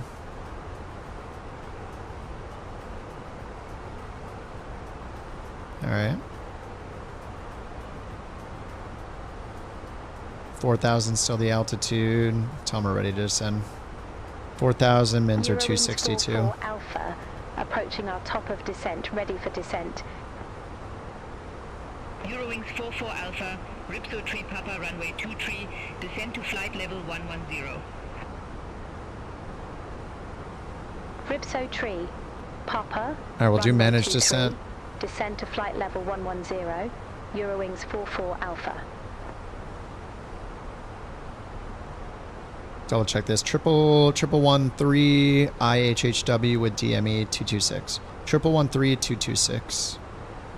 On RadNav, 11113 226 IHHW. Beautiful. And DME is off IHHW. And then there's Alster. The Alster DME.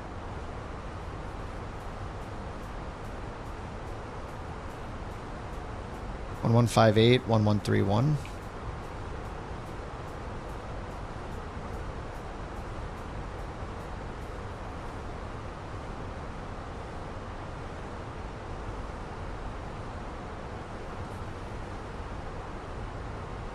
And the missed approach uses the 056 radial. Missed approaches, heading 226, DME 5.5 ALF, DME 13.4 ham, turn left, direct ham VOR 4000. So we don't need a radial unless we're using Hamburg as the initial approach fix, in which case, yeah, it's 056 out. Okay. So we're just going to leave that alone. We'll tune them, but we're not going to need a radial. And VOR1 is ALF 1158. Bremen radar. Okay. KLM 1993. Good day. Flight level 390. And ultimately we're going to go down to 4000. KLM 1993, Bremen radar, radar contact. Alright, let's do our landing performance, runway 23. 23, refresh the METAR. 3 knot winds, variable 310040. Is that broken fog? A few clouds at 4600. Alright, landing weight, fuel pred 7.4 plus 127.6. That makes 1, so 128 plus 7, 135 even. Alright, 135 low auto brakes unless we want to vacate sooner.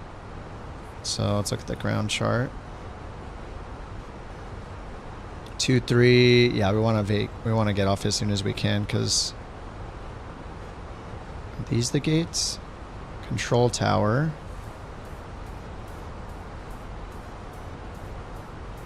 I assume we want to be over here, I don't know. Ground charts. Parking stands. Yeah, it is over here, okay.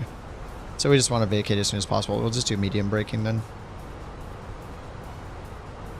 Medium brakes, stop real fast.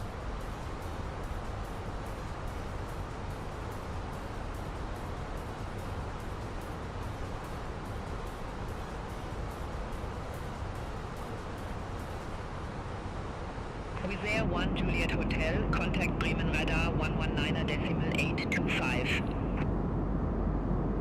Center on 119.825 with Air 1 Juliet Hotel. Bye-bye.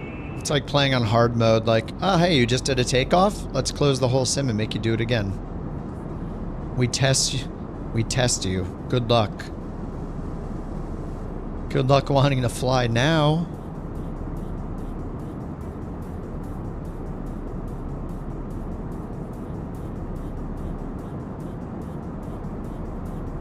Speedbird 976 kilo, contact Bremen radar, approach 119.49. Contact Bremen radar, approach 119.49, Speedbird 976 kilo.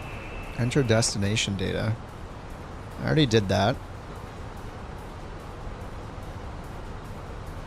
I guess we can listen to the ATIS again since it changed the runway. Maybe we got a whole new ATIS. What was it? Hotel? Starting runway 23. Transition level 050. Yep. Bird activity in vicinity of airport.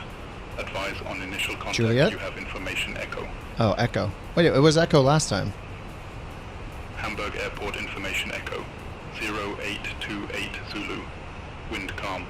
Few clouds at 3100. Temperature 06. Dew point 06. QNH 1018. Okay. Landing runways 1523. Departing runway 2. I was landing 1523. Maybe 23. Maybe they said that earlier and I just heard what I wanted to hear.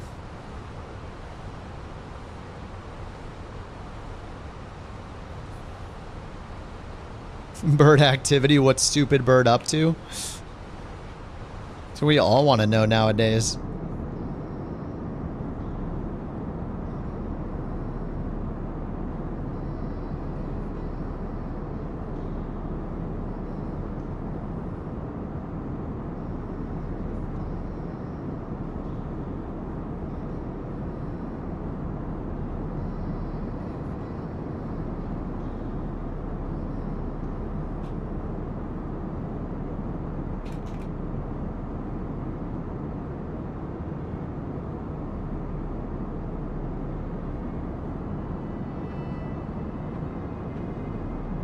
Putting out work fires, nice.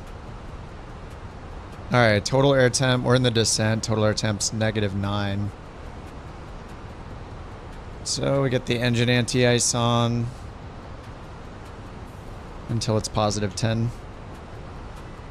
Transition levels on till 6,000 feet. Radar, expect radar vectors, ILS Yankee runway 09er. Expect radar vectors, ILS Yankee runway 09er, KLM 1710.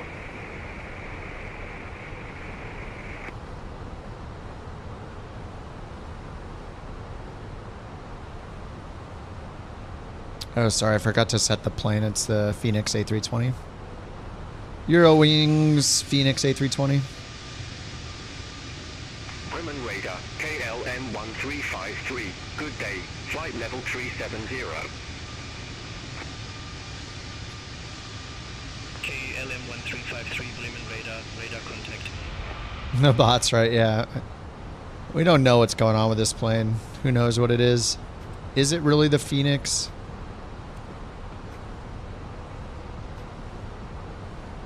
If I didn't have to shut down the engines, everything would be fine. I put it in a weird state.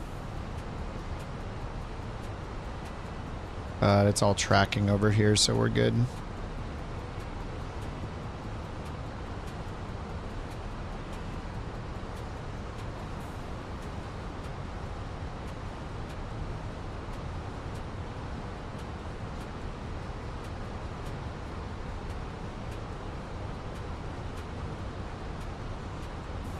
The bot uses the word flying lightly. Shut the engines down. Yeah, I couldn't track the flight with a pilot's life without shutting them down. I messed up. The sim crashed, which closed FSU IPC, and then when I restarted the sim, I didn't reopen FSU IPC. So then, whoa, holy crap, thank you. Oh, that was so nice of them. They just cleared out all the clouds for us. What the hell? No more need for anti-ice. Whoops. Oh, I didn't retract the right landing light. We've had drag this whole time. There, now it's closed. Whoops. How much time do we lose? Expect radar vectors, ILS runway 28 left. Expect radar vectors, ILS runway 28 left. That was great. 69 Charlie. I just got rid of all the clouds. No worries.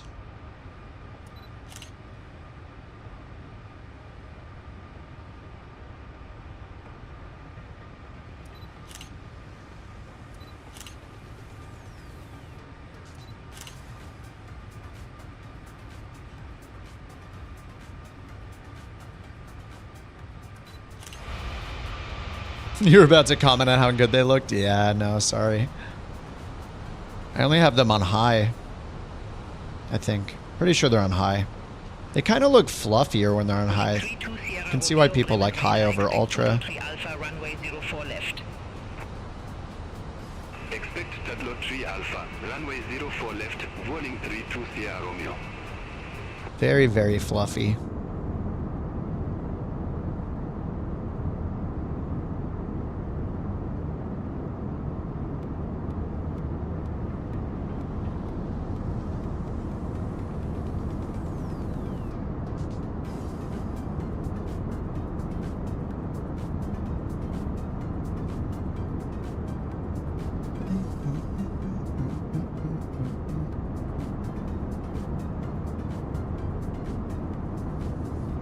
I wonder if Microsoft's going to release Sim Update 2 this week, because haven't they been consistently giving us an update on Tuesdays? Usually Monday or Tuesday, and then like again on Friday they've been updating the beta. But we didn't get one the last 2 days. So maybe they're prepping to release it. They just need to fix the camera bugs they've introduced.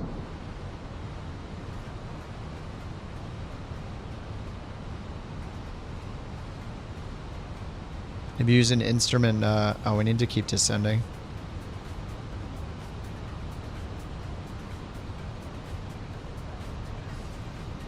They didn't tell us to, but I'm going to keep going. Need to chase after our profile here.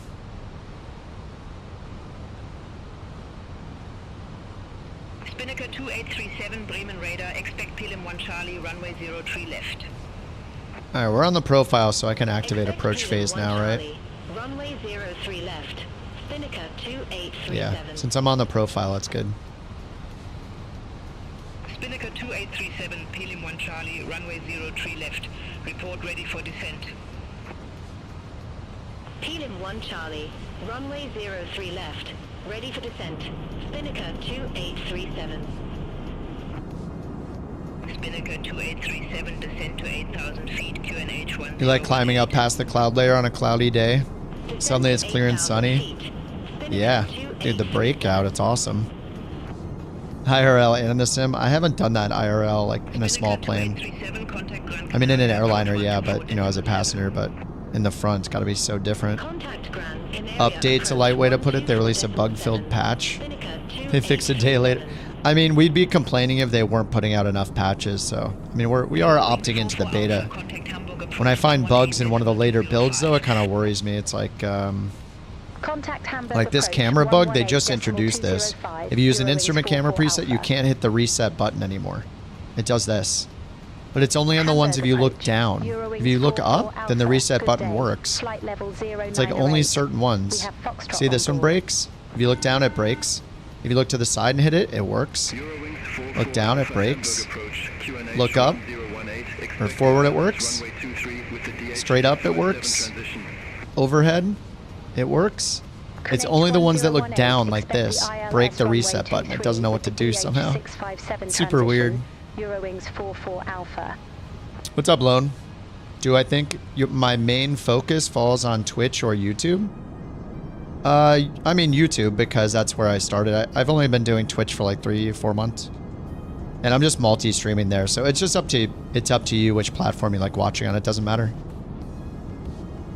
YouTube has better quality, but more of a delay. Twitch has much worse quality, but has a lot of interactive things you can do. So it's just up to you.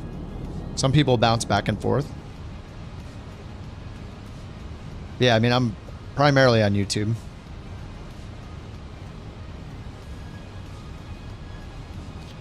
We're back in the clouds.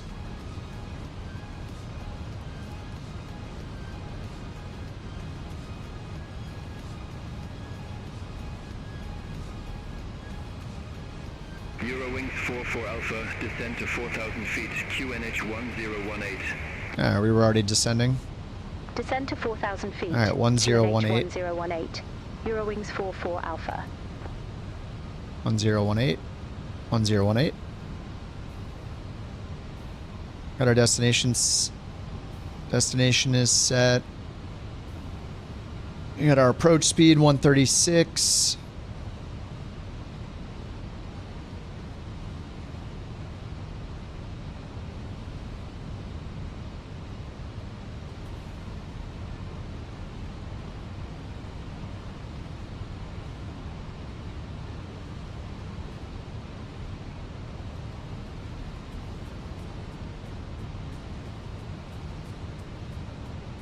YouTube's cool to see the scheduled stream.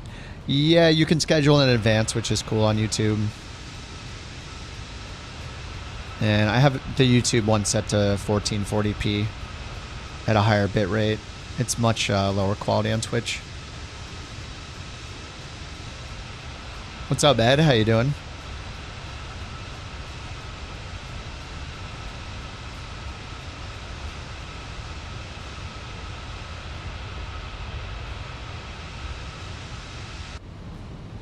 All right, 8,200 feet.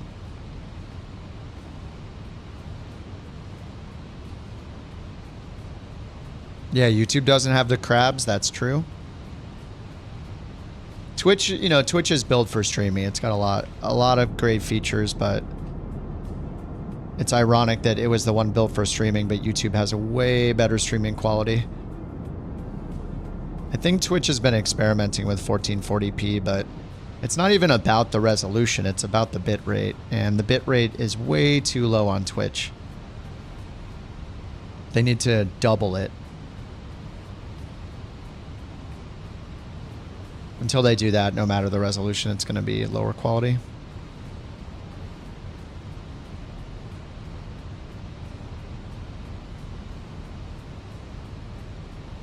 All right, let's grab the ILS 23. We already have the minimums in. Class C 262 is set. Final altitude is going to be 3,000 at Pisos. And we already have these VORs in there.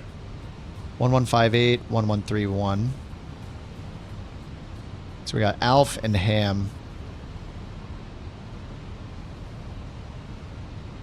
Yeah, 3,000, and then the glide slope is 3.0 degrees. Go around is a climbing left turn, 4,000 feet, direct to Hamburg VOR. And we got information echo. Your last name? Azevedo? I don't know. Probably not. You're back at the campground this weekend, wondering what T-Mobile Home 5G Wi-Fi is going to be like? Are you trying to sim on 5G Wi-Fi? Hamburg. Yep.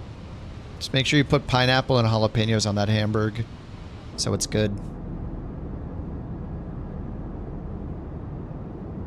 I want a hamburger with pineapple, jalapenos, lettuce, some kind of spicy mustard. No, maybe not spicy mustard. Some kind of spicy aioli. Fenix update? They said it would be a few weeks or something, but like they just don't announce it until it's ready, basically. I think it's like you never know when it's gonna be with those guys.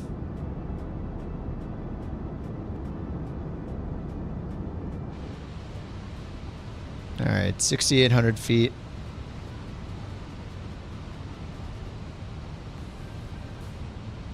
Ich bin ein Hamburger. Mit Fries und einer großen Coca... What's that? Coca-Cola? Großen Coca-Cola? Ja, es schmeckt gut.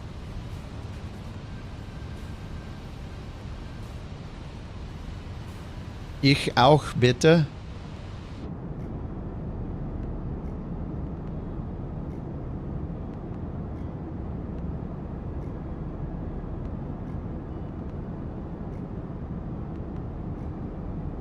In their Discord, Sawyer, there were people counting down from when they said a few weeks, thinking it meant 2 weeks. No, a few doesn't mean 2 though, it means 3. Generally, a few means 3. In the Fenix one, easiest way to guarantee we please everyone will come out sometime this year. Yeah. You just can never announce it. If you announce any kind of date or timeline, it's really best to never say anything more than like a quarter. Like if you tell somebody it'll be within weeks, they'll be like, oh, okay, next week. You tell them it'll be a few weeks, look at those guys, 2 weeks. Tell them it'll be a month, they'll be like, oh, so 30 days exactly? Like you just have to say, it's so much better to say like a quarter. Or, you know, by summer or something like that. Just don't get anybody's hopes up because they're just going to annoy the crap out of you. It's not worth the hype too. A product like Fenix, people are going to be all over it the moment it's out. Like they don't need to build hype. When you have a good product, you don't have to build a super amount of hype. It's such a niche community. Total air attempts +7.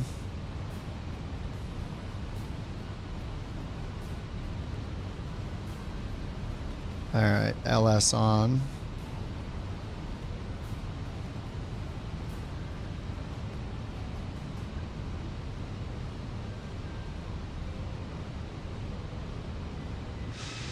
Yes, hamburger and a hot dog sounds delicious. I also would like a hamburger and a hot dog. Support from the rest of the community was nice, saying we'd rather the QA take longer. Yeah, 100%.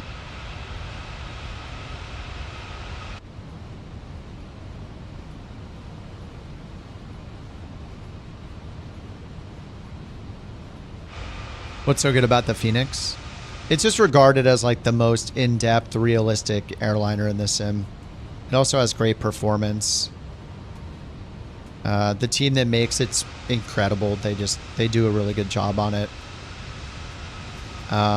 When Flight Sim 24 came out, I think they updated it less than a week of Flight Sim 24 coming out. And to this day, there's no other airliner really to fly other than this and like the Innie builds, which is kind of crappy. I mean, like a brand new big time third party airliner.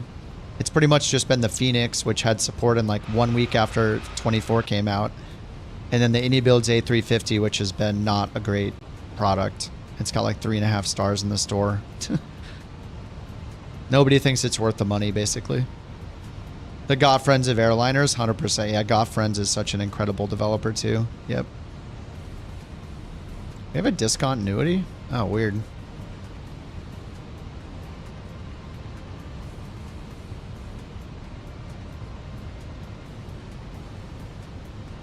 All right, 4,000, 3,000, 3,000.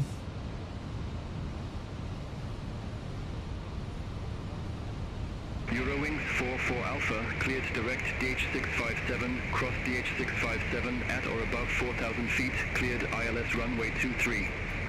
All right, cleared 23. We'll just hit approach. Cleared direct DH657, cross DH657 at or above 4,000 feet. Cleared ILS runway 23. All right, Lokestar. 44 Alpha. And I said I'd use medium auto braking just because so we can vacate the runway sooner. To be behind us to the left we want to get to. And then go around is 4,000, climbing left turn. Heading 226, turn left direct Hamburg VOR, climbing to 4,000. Turkish 5 uniform Echo Heavy, contact Hamburg Tower 126.855. Contact Tower 126.855, Turkish 5 uniform Echo Heavy. All right, and approach speed was 134, 136. All right, 136. And we're still 18 DME out, so we got a bit to go.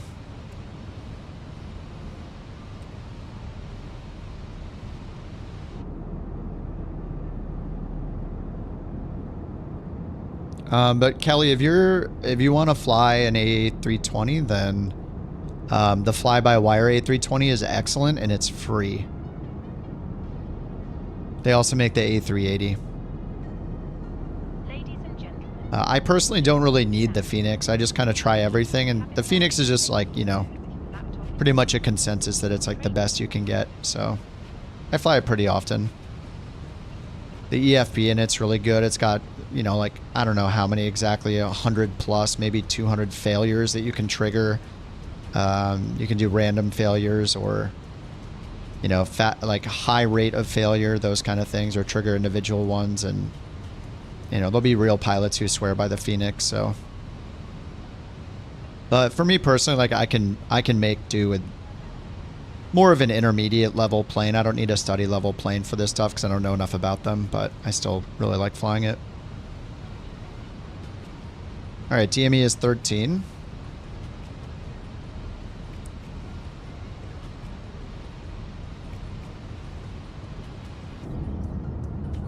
Yeah, the model matched wide body. I don't know why it doesn't replace, you know, I know we talk about this every time. They just can't figure it out, man.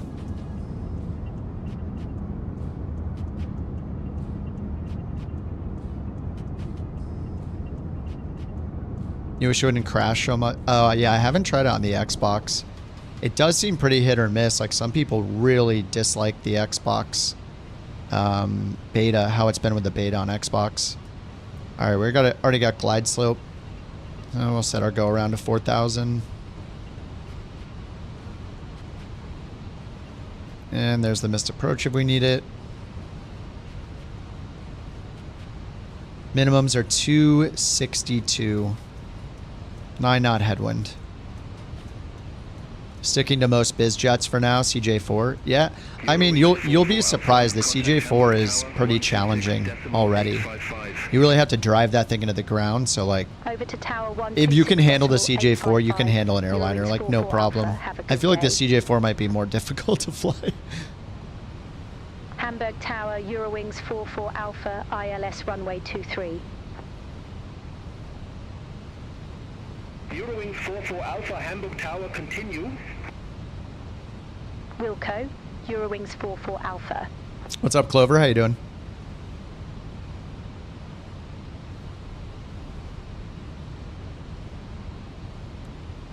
All right, 7 DME, 7.5 on the ground. Spoilers are armed, landing lights are on. Everything up there looks good.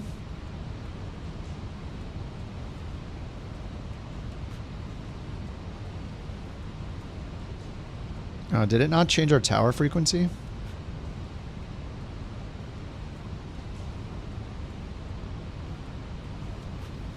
One 126,855.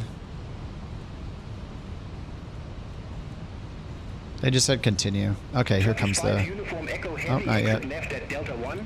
Alright, 5 miles. Let's get gear down. Flaps 2. Oh, I always do this. I need to get gear first and wait a second, then do flaps 2.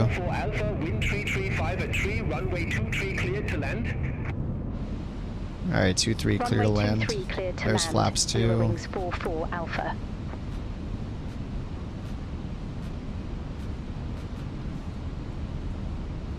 Yeah, the avionics are really good. The archaic UI, yeah. Yeah, synthetic vision is, yeah, it's also something you don't have in the airliner too. Alright, DME 3. Oh, am I in 2x sim rate? No, I thought I turned it off before. It kind of feels like it. Yeah, I'm normal.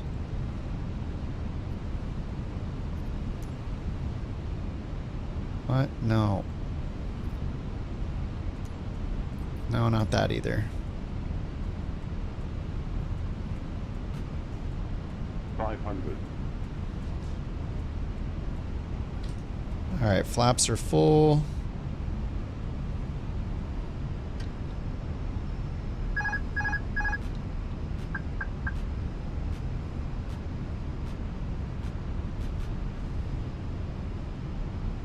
Hamburg Tower, Eurowings 39 Mike, ILS runway 23. Minimum. Eurowings 39 Mike, Hamburg Tower, continue. Wilco, Eurowings 39 Mike. Flight slow. 40. 30. 20. Retard. Retard.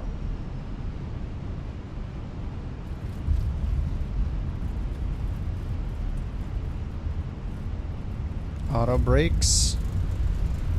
I hope they can fix the reverser shortcut not working on this because I just never use reversers anymore.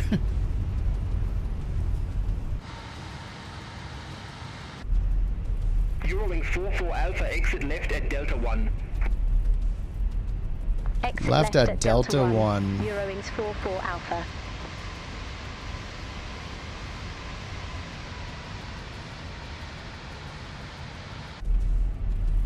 Almost missed the landing thanks to a YouTube ad. I don't have the ads turned on. Unless you just tuned in, you'll get one ad. But the midstream ads are turned off. I never run the midstream ads for that exact reason. Suntalk 1043, Hamburg Tower, wind 335 at 3, runway 23 cleared to land. Runway 23 cleared to land. Sunturk 1043. Alright, flaps up. Nobody else is getting YouTube ads, right? I mean, I've never turned them on. Alright, strobe off. Landing lights off, nose light to taxi, turn off light. And we gotta do another flight, so APU. I might need to restart it. We'll see if Pack 2 works again.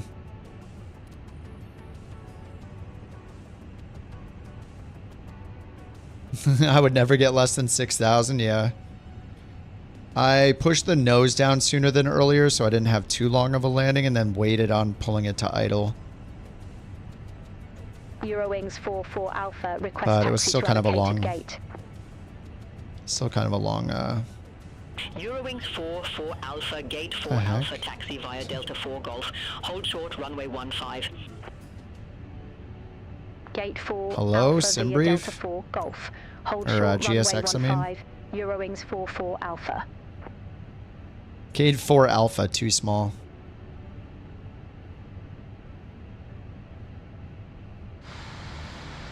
I don't care that it's too small. They told me to park there. I'm parking there.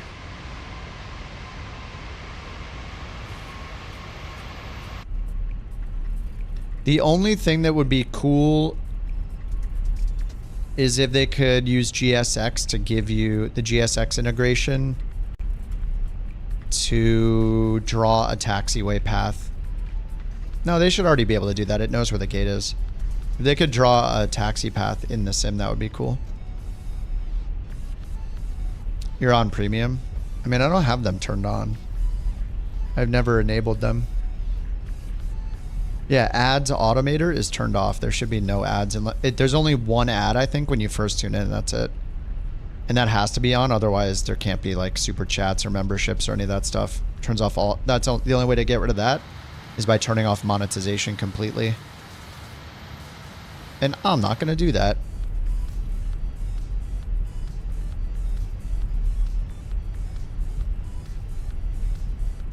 And yeah, YouTube Premium's incredible.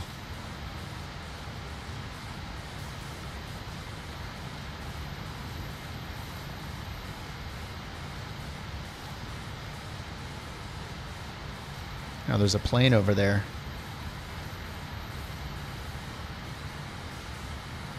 Eurowings 39 Mike, ramp 59 a taxi via Delta 7, Delta 1, There, we'll do that one. Delta 9er. Hold short runway 15. Ramp 59er via Delta 7, Delta 1, Delta 9er. Hold short runway 15, Eurowings 39 Mike. YouTube Premium must have. Yeah, I'm a fan of YouTube Premium. It's great. It's well worth the money to just never ever have ads. YouTube's also been messing with people. Like they'll like lower the quality of the video. They'll play even longer ads. They like do all this stuff if they realize you're using an ad blocker to mess with your viewing experience as a punishment.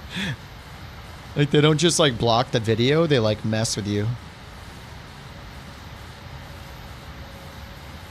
I'd rather have YouTube than like cable TV. YouTube Premium over cable TV or like, you know, anything else really. Gate, was it? Oh, I didn't hit the activate button. That's the problem.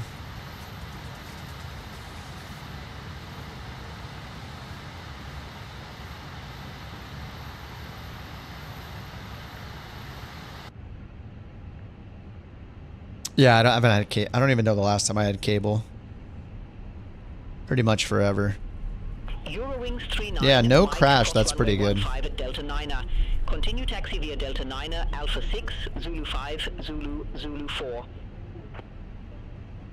Cross runway 15 at Delta 9er. Yeah, no sim crash after Navigraph. Maybe that was the problem. Zulu 4, Eurowings 39 Mike.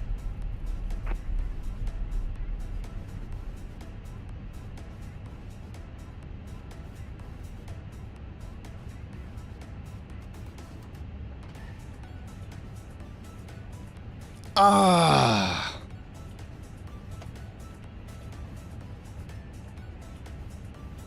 All right, we got the APU bleed on.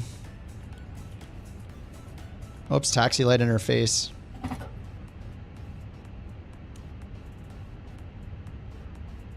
My bad. Do we get a dance?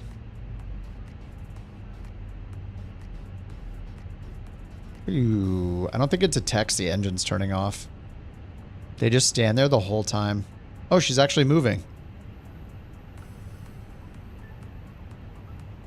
What's cable TV?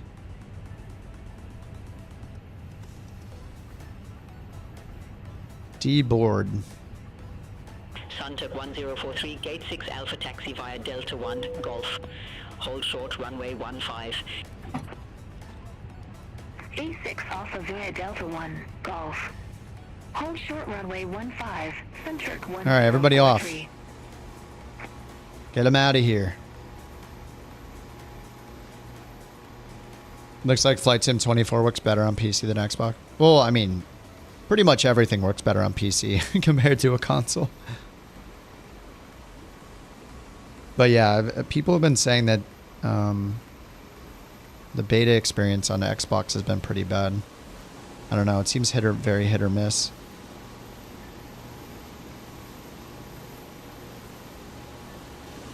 I don't know if you're being serious or not, JT.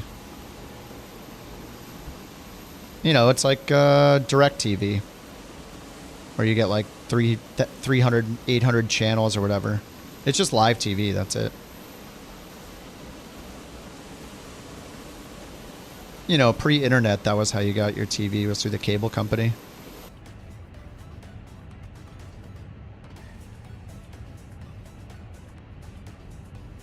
All right, this looks all set. Now we got to go back.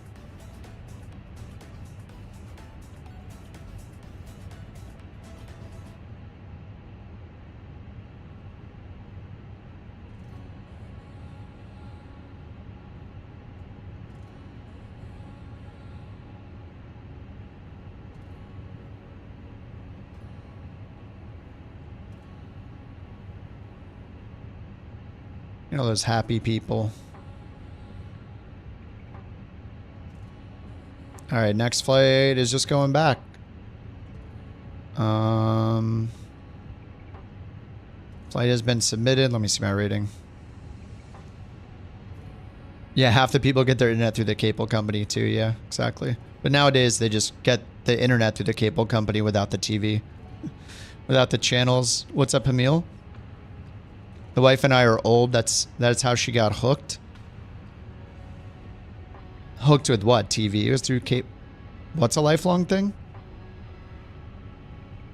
You don't know what cable is? Well, I mean, who's your internet provider?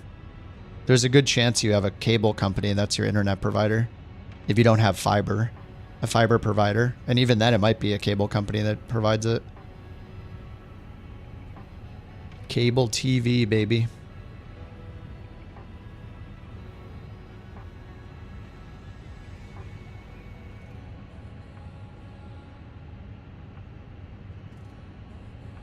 A landline. That's totally different. I mean, today, like, almost nobody has landlines today, but lots of people have cable TV and lots of people have internet through their cable provider too. And a lot of the cable providers bundle internet and TV together to try to get you to pay for the channels instead of watching, you know, watching shows on using the internet.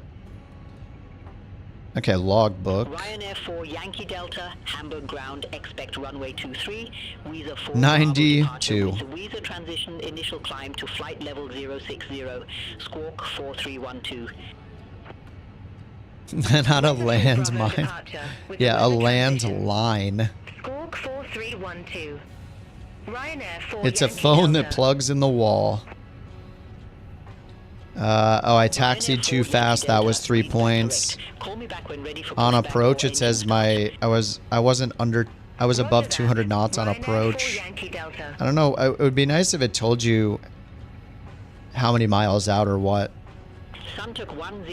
Taxi light wasn't off when I turned the engines off. Wait, I didn't turn it off? It is off. Maybe I did it afterwards. And continue taxi via Golf. Bravo 3. Yeah, I taxied in too fast. Whatever. Ryanair 4 Yankee Delta, ramp 901 Alpha. I mean, in general, if you have live TV, a lot of people still have cable, especially people that want to watch sports. But if you don't have TV through the cable company and you have, like, say, fiber internet, then you're more likely, if you have internet only, you're probably going to pay for it another way, like, you know, YouTube TV or whatever the internet, or Hulu Live, or, you know, whoever provides the sports you want to watch. It's usually more of a sports thing. If you don't watch live sports or need live sports, you save a lot of money.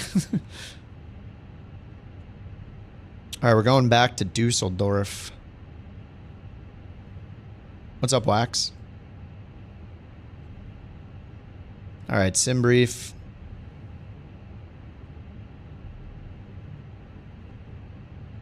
We will choose the CFM SL because we got the sharklets on this baby.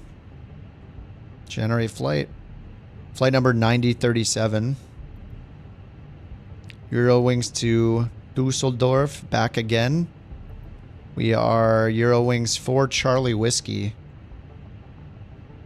All right, we're going to 24,000 feet this time.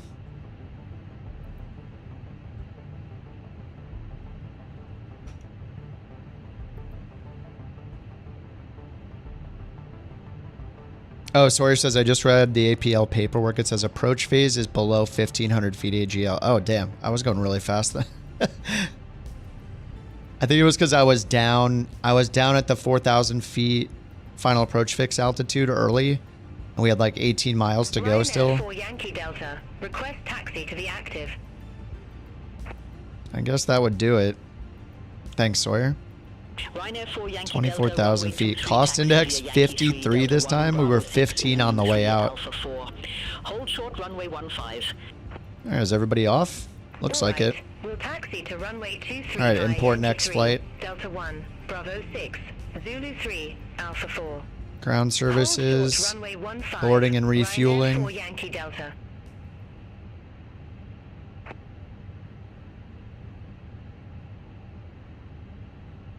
Just say it doesn't match? What do you mean it doesn't match? Okay, now it's good. All right, let's try it again. Reset, re-import. Mass and balance. Load, board and refuel.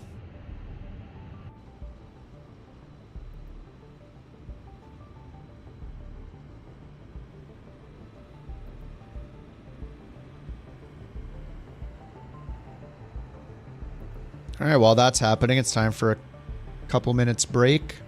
Look at that. It matches Eurowings. The AFC.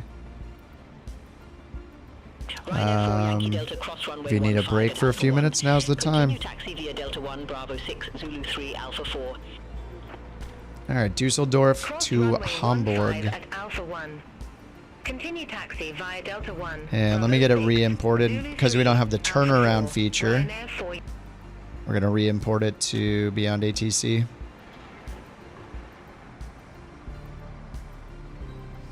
You recently found a port in your wall on a wall plug. You think it's an Ethernet port?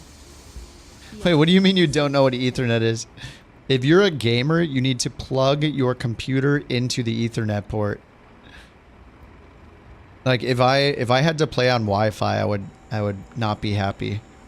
If you're gaming, I mean, flight sim's kind of whatever, but if you're gaming, I mean, you're streaming sometimes. You definitely want to plug in with an Ethernet cable. Instead of using Wi-Fi, it's way more reliable and usually way faster. Does it cost money? You have an Ethernet plug on your computer. Wi-Fi is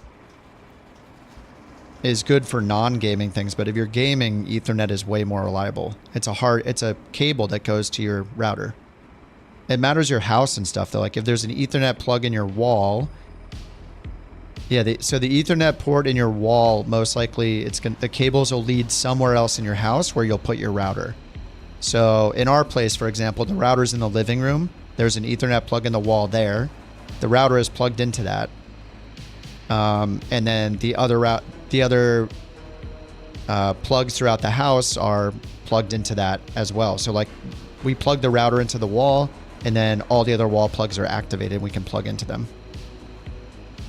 Yeah, I'm guessing the same thing, Underdog. I mean, it might be an Ethernet plug. Like I have Ethernet plugs here in our walls here. So it could be, but yeah, if it's smaller than an Ethernet cable plug, if it's more square than like rectangular, then it might just be a telephone line. Was that RJ45? What if you have a router in your room? If you have the router in your room, plug a cable from your computer, get an Ethernet cable, plug it from the router, the back of the router to your computer and turn off your Wi-Fi. You don't need Wi-Fi. If you have the router in your room, then that's the dream. I have to stretch a cable from like across the room in here to use it because it's not where my computer is. You don't have one. Well, the router, generally your house, like it matters how big your house is. Generally, you're going to have just one router in your place. One router for your family and everybody's just using the Wi-Fi probably. But the router itself has plugs in the back. So you can either stretch a cable from your router in your house to your computer, or if your house is wired with Ethernet, then you can plug it into the walls in a certain way and just plug into the wall in your room.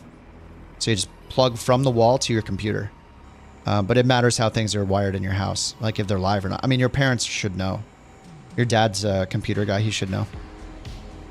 Span all the way down a set of stairs. So there are two things you can do. Like you could put a hotspot in your room, which is like a router extender. So wirelessly, it's connected from the router to from one router to the other, like a hotspot, like a satellite kind of thing. And you could, but then it's still using Wi-Fi, so it's kind of pointless. Really, it's like an extender. You only really do that if you want to use Wi-Fi. You have an extender right outside your room. Does the extender have Ethernet cable too? Some extenders have not just Wi-Fi capability, but they have Ethernet ports in the back. If there's an Ethernet port in the back of the extender, you can probably plug that cable from that to your computer. It just depends on the model and all that. But all right, I'm gonna grab the beverage while this loads. Be right back. Ready to pick up IFA clearance to Heathrow Airport.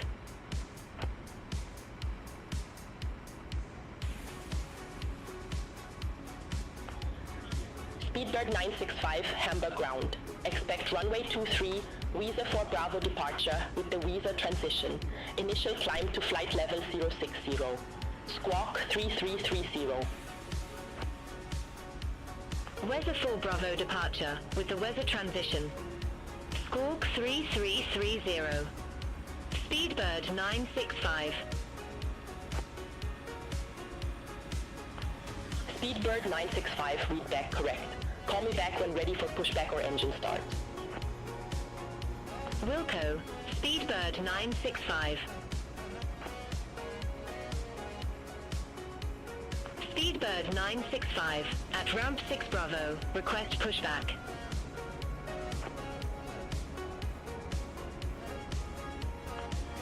Speedbird 965, Hamburg ground, pushback approved. Face northeast. Pushback approved. Face northeast. Speedbird 965. Scandinavian 52 Alpha. IFR to Orlando. I mean, with the extender, JT, like the extender is gonna be, it's basically Wi-Fi anyway, right? But I would still, if it had an Ethernet port, I'd probably still plug into that too if it was easy. It's just one less wireless thing that can be interfered with, because the extender is connecting to you're basically making two hops, right? Like you're connecting your PC or your phone or whatever is connecting to the extender. The extender is then wirelessly transmitting to and from the router. So you're making two hops for the internet. You know, you're jumping from your Wi-Fi in your computer to the extender to the router instead of just directly to the router. So, and there's all sorts of interference that can happen with wireless radio signals, you know, so. Ideally, you're connected through Ethernet directly to your router. Yours is running through your ceiling over 100 feet long? Because of course your office is as far away as possible. Yeah, mine's actually comes in through the closet. The guest bedroom closet here. So from this room, so I have one going from there. I had to like figure out how to patch it through to get it working from where the router is in the living room. Echo 4 Echo 1. Hold short runway 23 Air Hope 38 Hotel Echo. Alright, let's go check our messages here. Speedbird 965, ready to taxi to the active.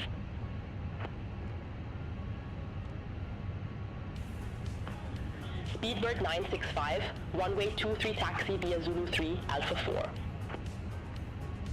Runway 23 taxi via Zulu 3, Alpha 4. Speedbird 965.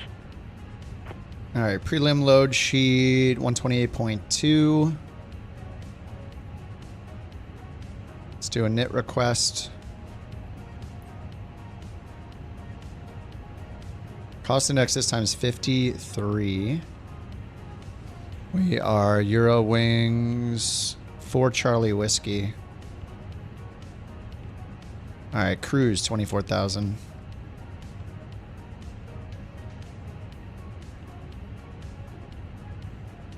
All right, wind request.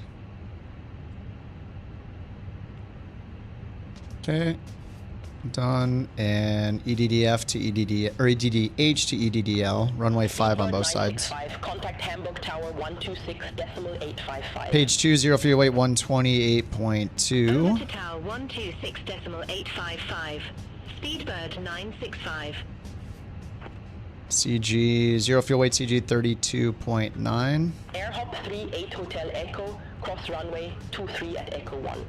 Continue taxi via Alpha 5. Block fuel 12.1. Cross runway 23 at Echo 1. Continue taxi via Takeoff Alpha weight 5 139.9. Yep. Okay, flight plan. Let's go ahead and get our clearance here. 3 Alpha taxi via Delta 7, Delta 1. Hold short runway 15. B. Departing runway 23. Wow. Transition level 050. Read back all hold short instructions. Advise on initial contact you have information Quebec.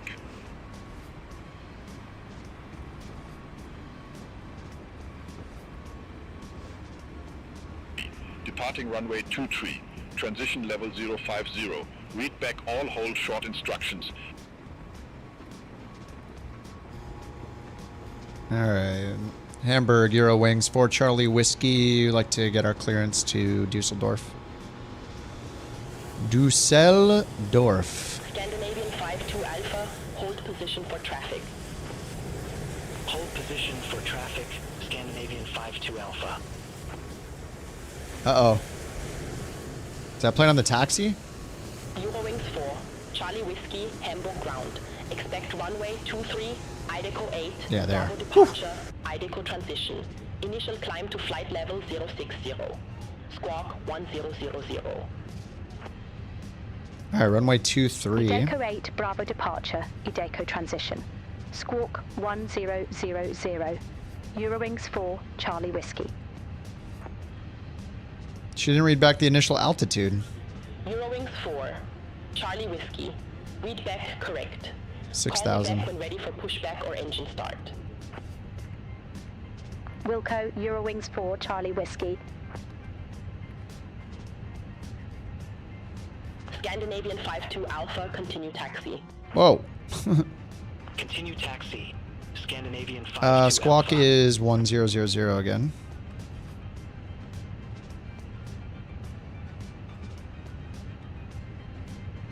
Okay, and then over here, Navigraph, Hamburg, starred. We're gonna get rid of the arrival and the loc, or the ILS.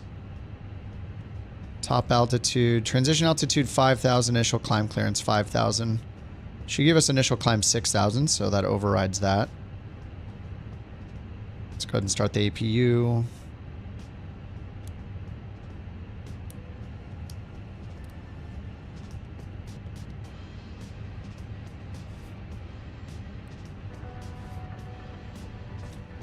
Turn the PA on down here.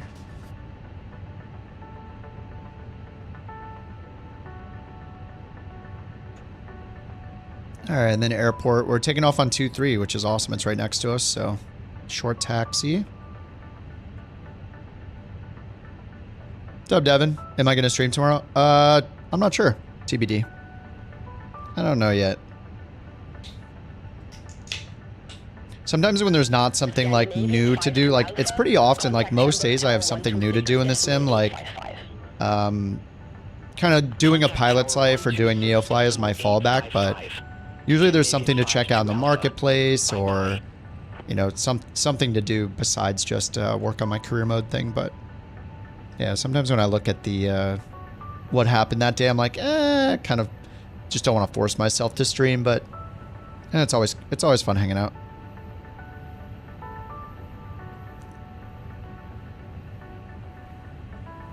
Bird tour. Bird is going to give us, I think we could do one this week.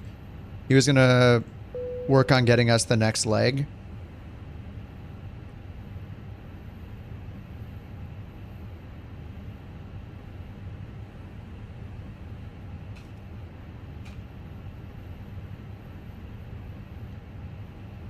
Yeah, those are Ethernet plugs, JT.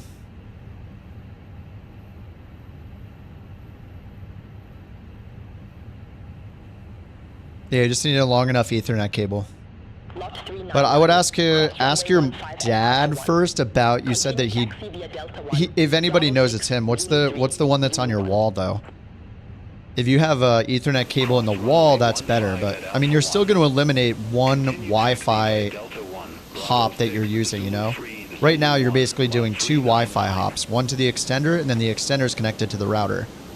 So it's hopping, yeah, 2 hops instead of 1 directly to the router. Gate 7 Alpha Taxi via Echo 4, Echo 1. Hold short runway 23.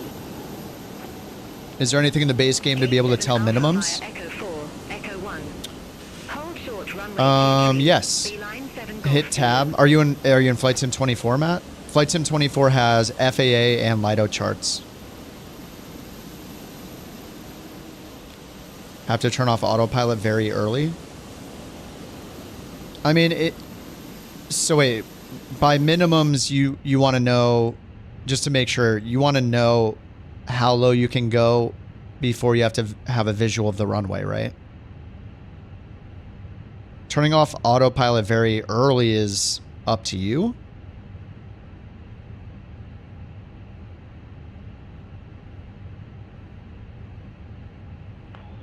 Line 7 Golf Zulu, cross runway 23 at Echo 1. Continue taxi via Alpha 5 Zulu 1. Oh, is that white box the extender? At Echo 1. Oh, you are using Ethernet cable into the extender. Okay. Line 7 Golf Zulu. I thought you said that your wall had an Ethernet plug in it. In which case, the Ethernet plug in a wall might go directly to your router, so you don't have to use Wi-Fi at all. Like, technically, you're basically using Wi-Fi. So is that because your PC doesn't have Wi-Fi built into the motherboard? If you don't have motherboard built in, then what it's doing there makes sense because... Oh, no, you do have Wi-Fi. I see the 2 little antenna cables plugged in. Wait, so next to your yellow cable...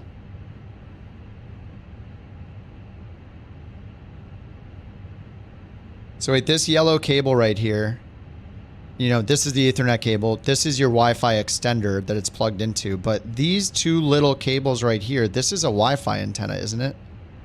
If you follow these cables, that's going to go to a Wi-Fi antenna. So usually you would need just one or the other. If you could either just use your built-in Wi-Fi to the router using this, but I assume these are the Wi-Fi cables, the Wi-Fi antenna cables right here. You do have a Wi-Fi antenna. So you're basically double internet right now because you have the capability to... So I don't know your situation, but if you have Wi-Fi antenna on your PC, you can just connect to your main router. If for some reason your Wi-Fi was not able to reach the main router, then this might make sense if the Wi-Fi reaches the hotspot and then you're just plugging the cable. I mean, the Ethernet cable to this hotspot or this extender is essentially doing the same thing that your Wi-Fi antenna does. You're just using a cable connecting this, and this is connecting wirelessly to your hotspot the same way that your Wi-Fi antenna would do it. So I would just use your Wi-Fi antenna if it's good enough. You don't need this Ethernet cable and extender if you just know your Wi-Fi password and if it's in range. And it must be in range because the extender works, right? Electrician? You would use one or the other. I thought based on this that your PC did not have Wi-Fi. Because this would be a solution if your PC didn't have Wi-Fi, because this is acting like your Wi-Fi antenna. So, yeah, you can probably just unplug the I mean, you might not want to do it right now, but if you have a Wi-Fi antenna, then you can just use that to connect to your main wireless router without the extender. If that makes sense. All right, we got the APU on. Let's get the APU bleed on. Let's request push and start. Eurowings 4. Charlie We're all Whiskey, loaded. 5 Alpha, APU bleed is on. We'll get the beacon on. That'll turn the GPU off. Seatbelts on. Eurowings 4, Charlie Whiskey, Hamburg ground, pushback. And we'll do our takeoff performance real quick. Sync the load sheet. Pushback approved. We're doing runway 23 for departure. Calculate and send to McDo. Flaps 1.6. Perf here. Final load sheet. Takeoff weight's 139.9. That's correct. Takeoff CG is 31.2, which is used over here. So that's all correct. So this will be accurate. Departure check completed. Bypass pin inserted. Brakes hot. Not again. Weather challenges. City update 10. City update 10 is pretty underwhelming. I flew around real quick over at San Francisco and it looked like crap. I mean, the city itself looked like crap until they get rid of the weird melting photogrammetry buildings. It'll never look good. The terrain improvements and stuff are great, of course. Like that stuff's great, but yeah, as far as the buildings themselves, they're just always kind of gross looking.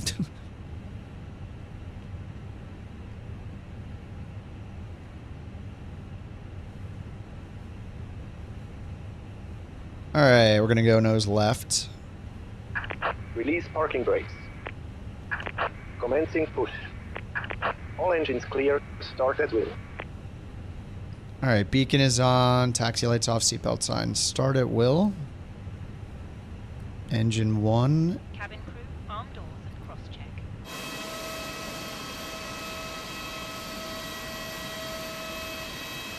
Be funny if you charge me for the knowledge. Oh yeah, it's $8,000. Send it.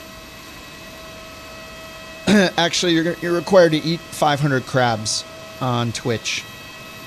You're gonna need to eat some of your crabs. But yeah, yeah, just.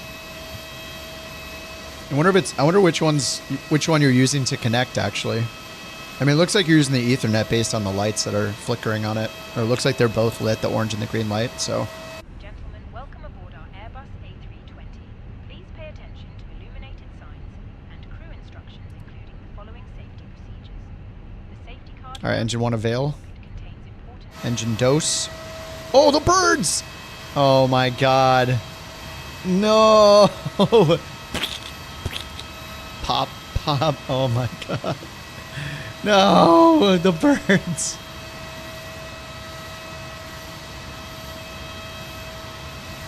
Useful exit may be behind you. Emergency lighting will guide you to an exit. In an emergency, Those poor birds. all baggage on board. Your seatbelt is fastened, adjusted, and released as shown. It must be fastened whenever the seatbelt signs are on. Keep it fastened at all times. Set parking brake. Air supply fails. Masks will drop from above. Parking brake is set. To start the oxygen. Put the mask over your nose. Engine 2 avail. Hold the mask Flaps 1. with the strap. Pull on Down your 0.6. Put on your own mask Done. before helping others. If we land on Max. take a life Takeoff config. seat. Remove from the pouch and put it over your Normal. Pass the tapes around your waist. Unlocking gear. Pull the strap to adjust. Do not inflate the life jacket inside the aircraft. When outside, inflate it by pulling the toggle. If it fails to inflate or needs Alright, APU bleed and master switch off. Beacons on. Seatbelts. Tow truck disconnected. Bypass pin removed. Left is clear. Right is clear. Hot brakes. Listen to him crackle.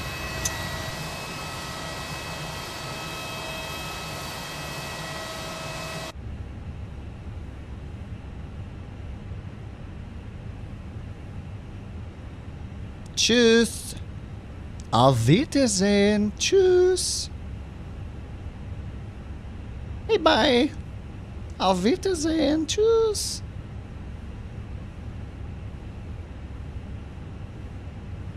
All right. Ground Eurowings 4 Charlie Whiskey ready to taxi. Let's go. Eurowings 4, Charlie Whiskey, runway 23 taxi via Zulu 3, Alpha 4. Zulu 3 Alpha Runway 23 4. taxi via Zulu 3 All right, Alpha so it's 4, the Eurowings 4 Charlie Whiskey. It's the one here, not behind the threshold. Can the rotating trim wheels in the aircraft break your hand or cause damage? Oh man, I don't know. I mean, at least, yeah, I mean, maybe? I have no idea what kind of force they put out. I just played the video game. Yeah, I have no clue. I've never looked that up. Now, I'm gonna instinctually hold my hand in closer to my body now that you've said that. Thank you. Oh, go ahead, Sawyer. What are you testing? You can just do it, man. It's not gonna... It's kind of funny if I don't know what's coming. I trust you. There's a Tangia test incoming. What the heck?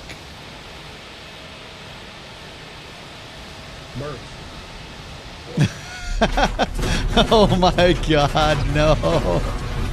That's why you warned me. Oh my god. Oh god.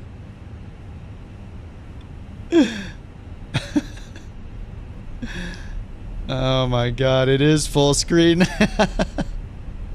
Yeah, good time to test it on the ground. Guess that price is going up.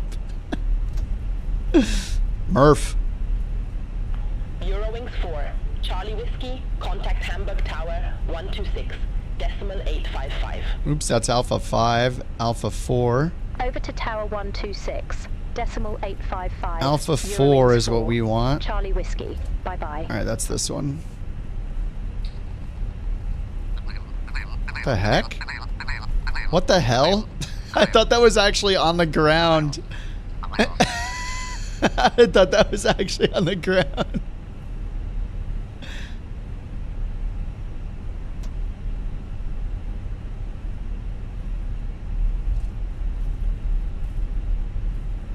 That one's pretty funny. That's a cheap one.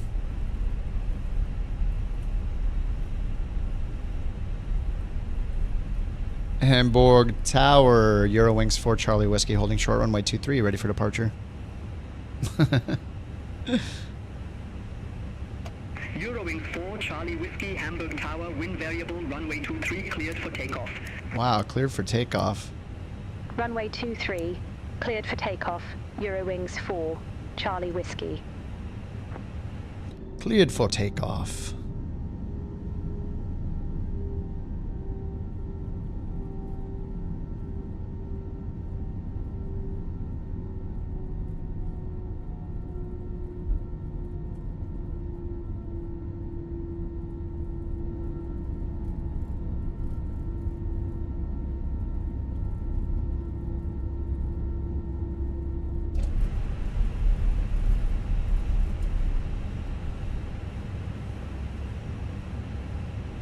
When the 737 MAX was diving from the ground, a rumor is when they went into a dive, the pilots just slammed their foot into it. Oh, into the trim wheel? They'd put their foot on the trim wheel to try to stop it, to add friction. Really? Dude, that is crazy. Let's turn off these VOR needles. Need more bird Tangias for bird, yeah. Yeah, the one in Boeing's look pretty violent. Yeah, they sound like it too, right? They're just like shh, shh, shh, shh, shh, over and over again.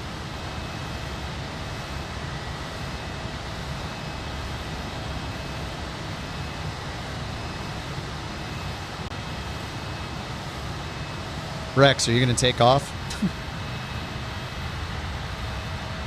Get out of here. Blocking the runway.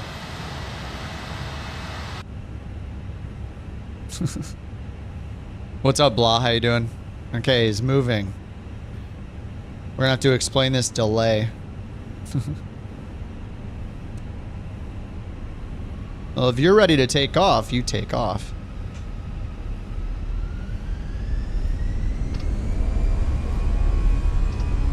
Alright, flex 65.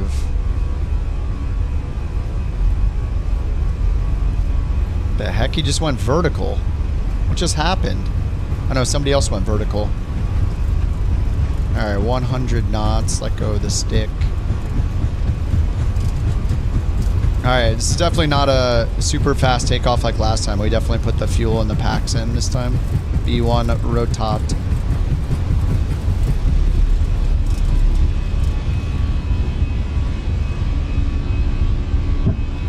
Hamburg Tower, Lufthansa 2 Mike Alpha, ILS runway 23. Lufthansa 2 Mike Alpha, Hamburg Tower, continue. Wilco, Lufthansa 2 Mike Alpha. Eurowings 4, Charlie Whiskey, contact Bremen radar 134.255. Contact Bremen radar 134.255. Eurowings 4, Charlie Whiskey. Oh, I brought it back into climb properly. Heck yeah. From the wing Bremen view. radar, Eurowings I don't have 4, detents. Charlie Whiskey, 1,900 feet. Eurowings 4, Charlie Whiskey, Bremen radar, good day, identified, climb to flight level 120. 120. Climb to flight level 120, Eurowings 4, Charlie Whiskey.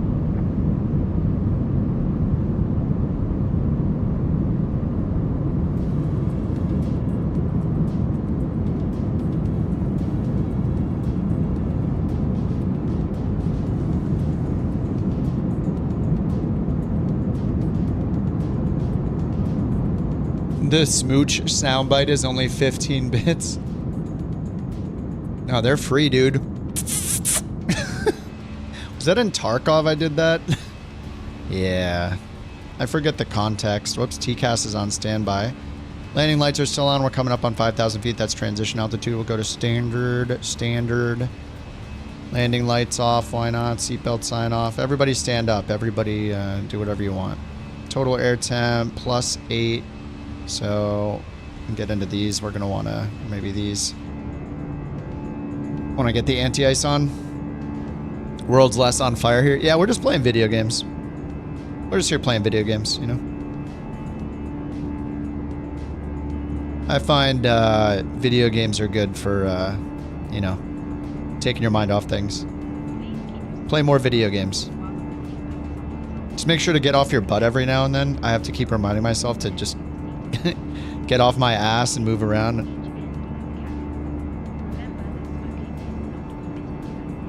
You don't know if I made that sound or if it was a sound bite. I've been practicing.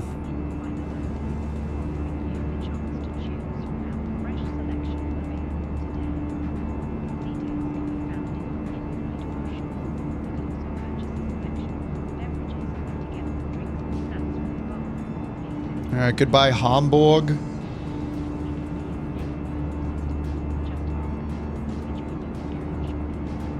Hamburg.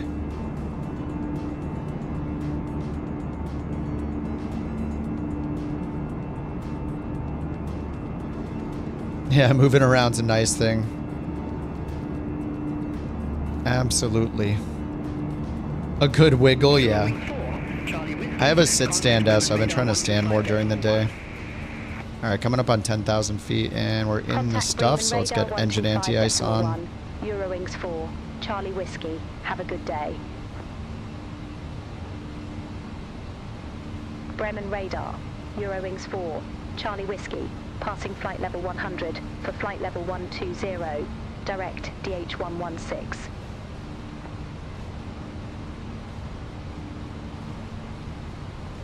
Eurowings 4, Charlie Whiskey, Bremen radar, radar contact. An upright flight deck. I would want the one from Grandma's Boy where I'm laying back in the chair. Eurowings 4, Charlie Whiskey.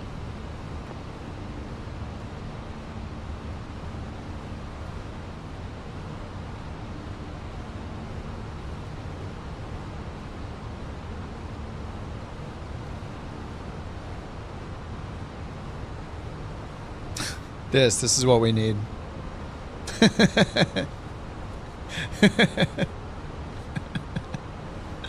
How did he see me?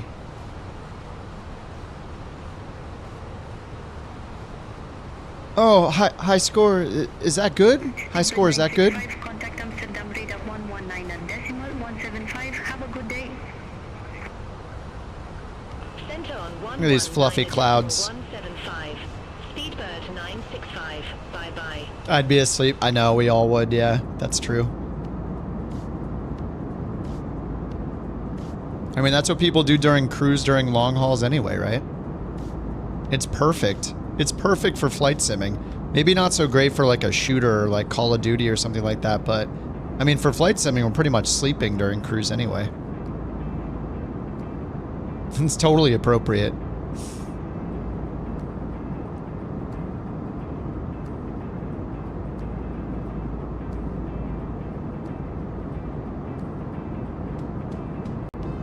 Snacks and naps. Your live weather looks nothing like mine? That's so weird. Live weather. I'm not in real time, but... What is real time right now? Ooh, we're getting sunrise. Heck yeah. Alright, back to real time. This is the time that the sim looks so good. You're in real time? Well, it doesn't... It's not, They're independent. You can choose any time of day with live weather. Which is what I do. They made that change in Sim Update 1. It was the best. Can you turn the temp target and volt to max? I have no idea. I don't overclock my stuff. Generally, if you're using software to do it, like from the manufacturer, so for example, I have an AMD card and processor. If I opened up AMD's Adrenaline software, it has presets for overclocking. I could just click them. But yeah, I don't know much about overclocking. It sounds like Kevo does and some other people, so if they're willing to help you out on Discord or something, then hit them up. But yeah, I don't know enough to give you any advice. Center on 119.175, Shamrock 3 Echo Golf. Bye-bye. I leave most of my stuff on... I do like just a little bit, so like my stuff's pretty much on default settings, except for like, I did the little PBO overclock. 80 degree level 3 is what mine's set at for my AMD chip, and then my... and then of course I have the Expo turned on, which is like XMP or Expo is turned on for the RAM, and I didn't overclock my GPU at all. It's just totally stock. Nothing going crazy with my GPU. So, I mean, in general, I'm still not GPU limited, so it's not a big deal. It's just still CPU limited, so I don't really need to push my GPU. Center on 119.175, KLM 94 Victor.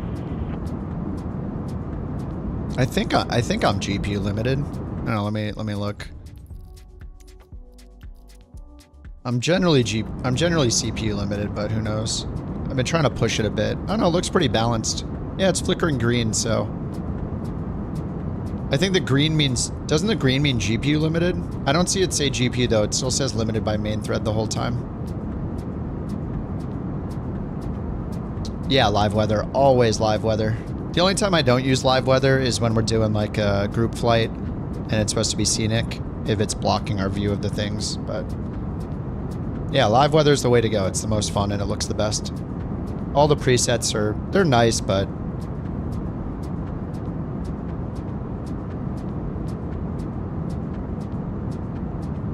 Does Tangia have cartoon? Tangia has so much. Yeah, it probably does.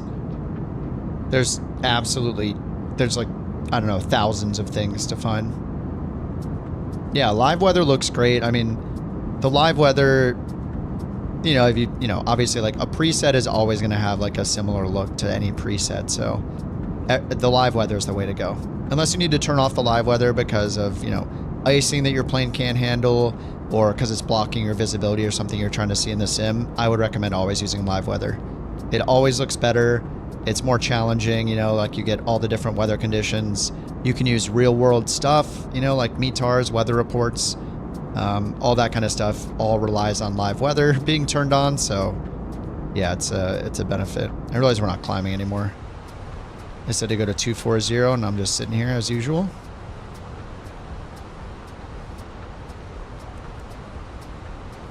Brakes hot. I don't care. Ice not detected.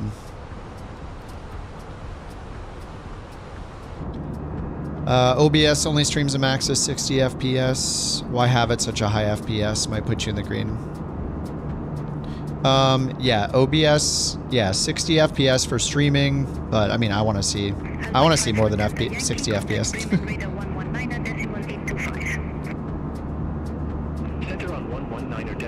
But I mean, my performance is fine. I could set it to do a 30 FPS target with frame gen on, but my monitor's set to 120, so if I can see 120, I'd like to see 120 or close to it. But I'm using frame gen, so that's doubled. It's only running at like 50 FPS. And then frame gen's just on, so it looks smoother. FSR frame gen's been really good.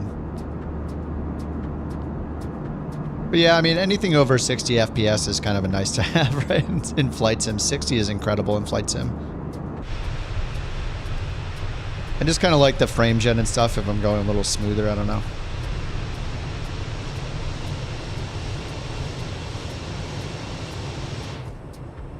But yeah, in general, like, I was limiting myself to 60 before using frame gen. 9800 X3D, 64 gigs, yeah. I got the 9950 X3D. Just because of doing streaming, and it's better for like productivity stuff. So if I'm ever editing a video and all that.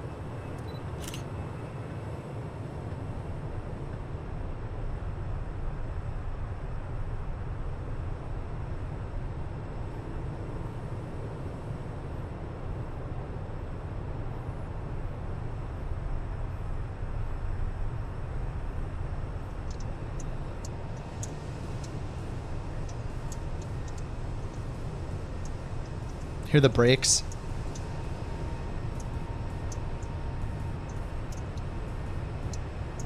Hot brakes.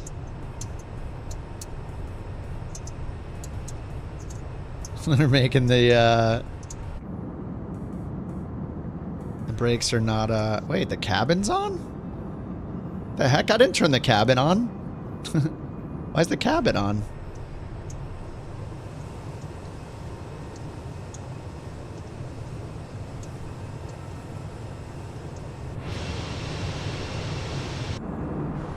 I always have the cabin off.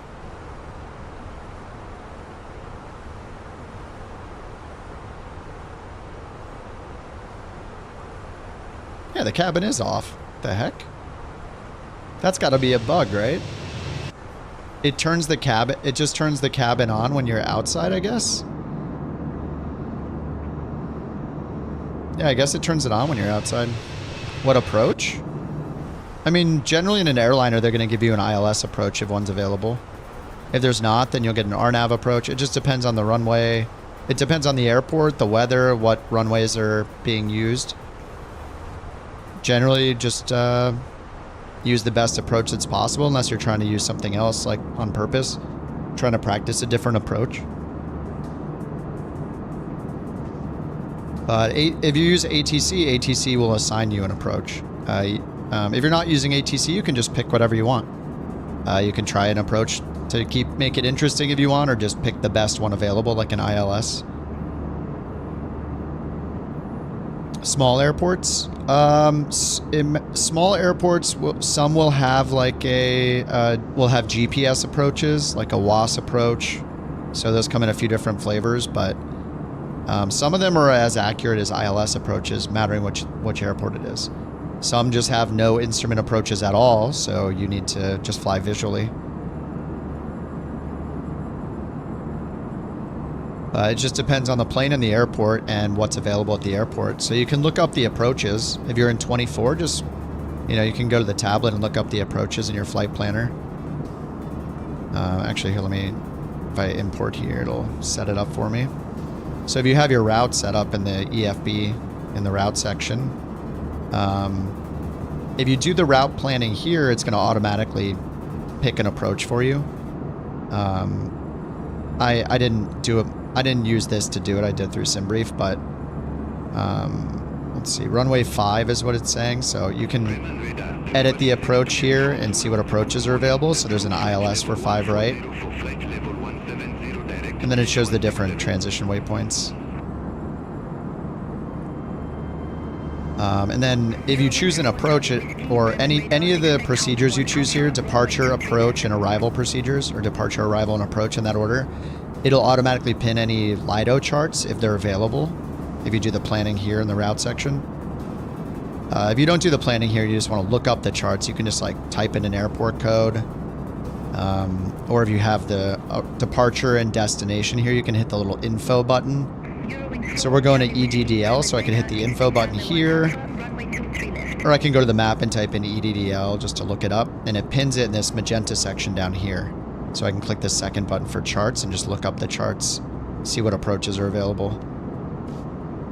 I mean, you could also do it with your avionics in the plane too. Like if you have a Garmin or... I'm not sure what you're flying.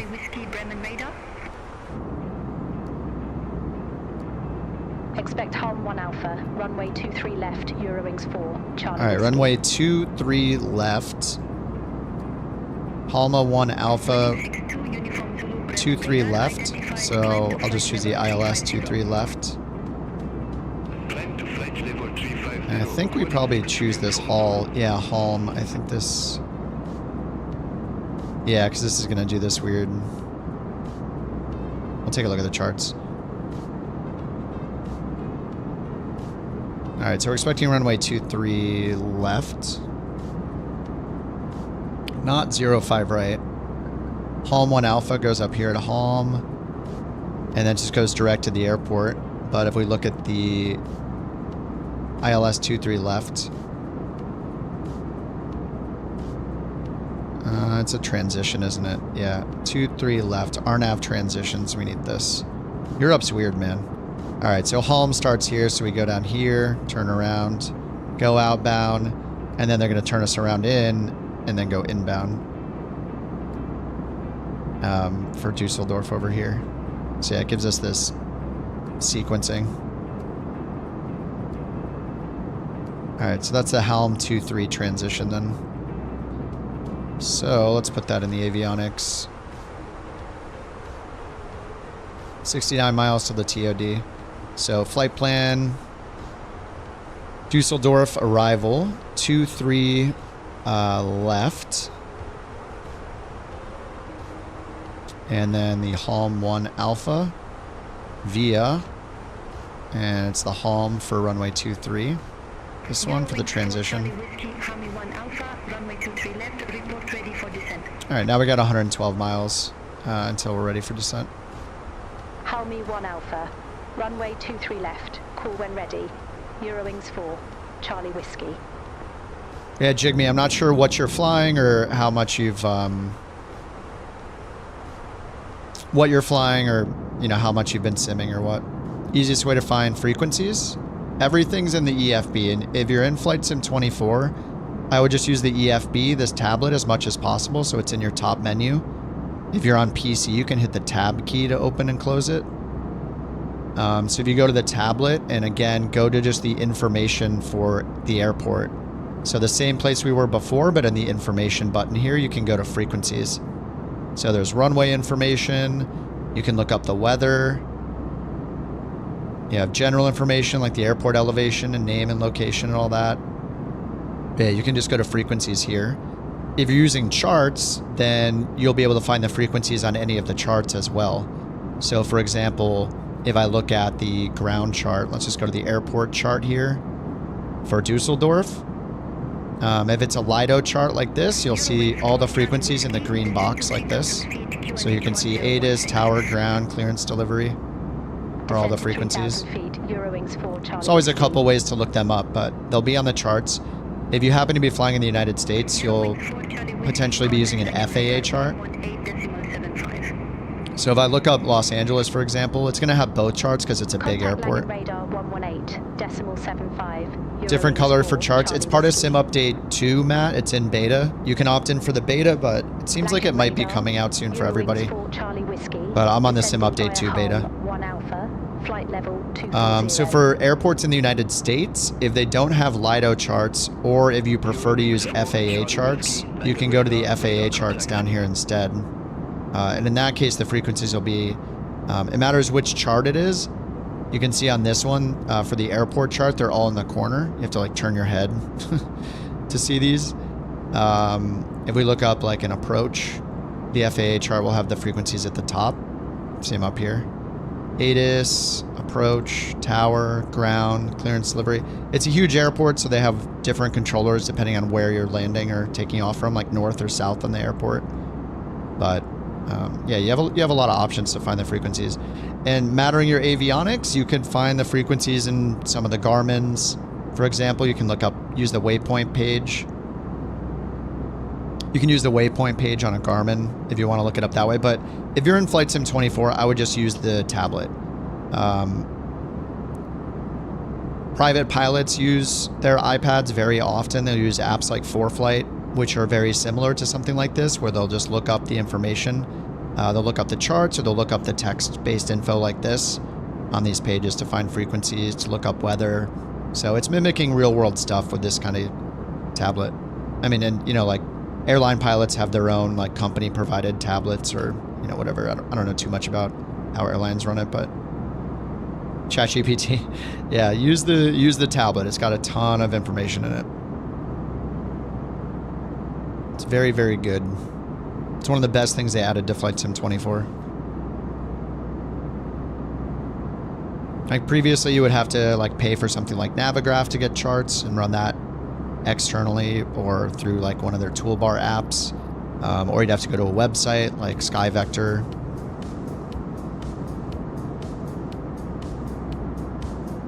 Yeah, you got options. I would use the EFB as often as possible just because it's right in the sim. Dusseldorf's one of the best names on the planet. Yeah, Matt, if you want to... I don't know when Sim Update 2 beta is going to come out for everybody. I wouldn't be surprised if it was in the next week or two, though. The last few updates to the beta have been very small. So it's potentially an indicator that they're about to be done with it and release it for everybody. But if you don't want to wait, you can opt in for the beta. You can just Google it or go to the Microsoft forums, the Flight Sim forums. They have instructions on how to opt in. But you should know that if you're doing career mode, the Sim Update 2 beta career mode is separate. It doesn't count towards your regular career mode progress. It's just separated. It doesn't delete your career mode or anything, but if you're doing career mode, you'll probably want to stay on Sim Update 1.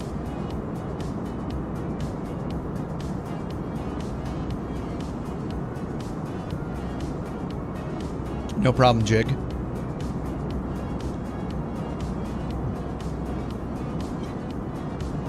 Oh, you've just been doing career, yeah.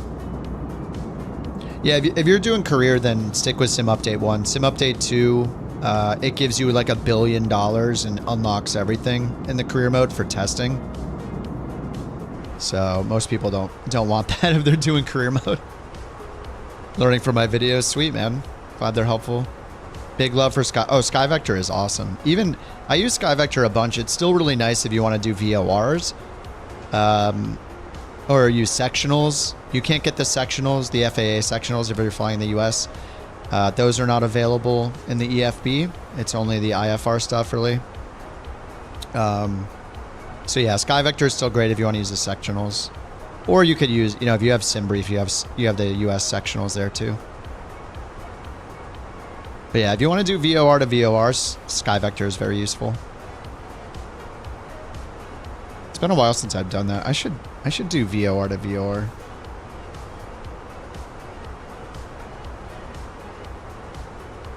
I'm trying to think what planes have only VOR tech in them. Like most of the time when you fly a steam gauge plane in Flight Sim, like a GA plane, it's going to have like a Garmin 430 or 530 in it. Yeah, the 152 without autopilots. I like my autopilot too much. I want like a simple autopilot. Yeah, the Fokker. Yeah, the Fokker is definitely a commitment. I remember trying to fly that once. What are we talking about? We're just talking about VORs right now.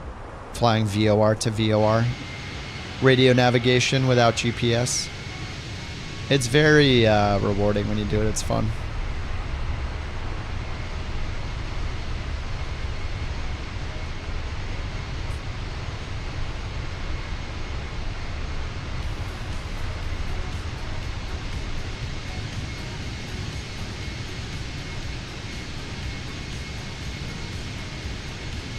No GPS. What's next? Cable TV. Never again.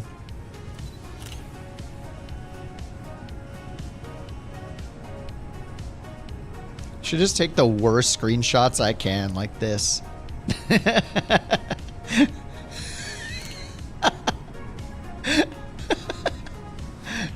The next thumbnail. Wow.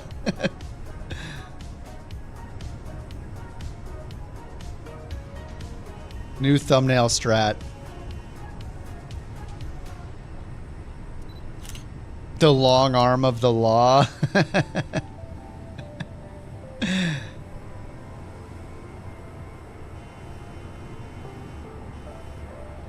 Shaft. That's the next thumbnail. There we go. Got it.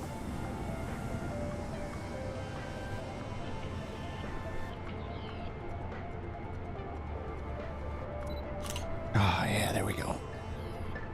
Actually, if the sun was a little higher, silhouette would be kind of cool, actually. Sun's, it's a little too dark.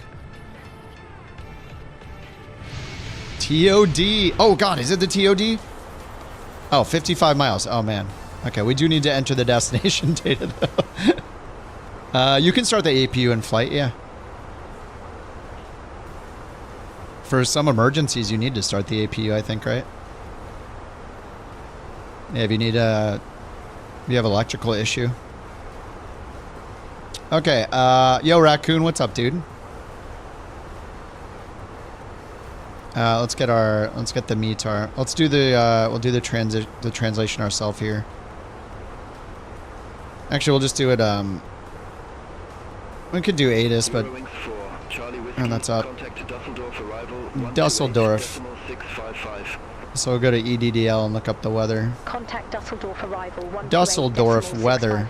Eurowings 4. All right, light showers and rain, few clouds at 3,600. So the winds are 180 at 6. Dusseldorf arrival. But when you read a METAR, winds are in true, not in magnetic direction. So we need to look at the difference. True to magnetic, you need to subtract 3 in this case. So 233 minus 3 is 230. So we subtract 3. So instead of 180, we do 177. 177 at 6. QNH 1016, expect the ILS runway. QNH. Left with the Hail 23 transition. Okay, they gave us the ILS that we expected with the Hail 23.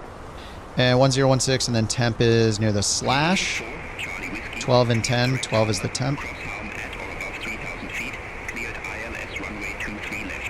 What, did they just clear us for the ILS?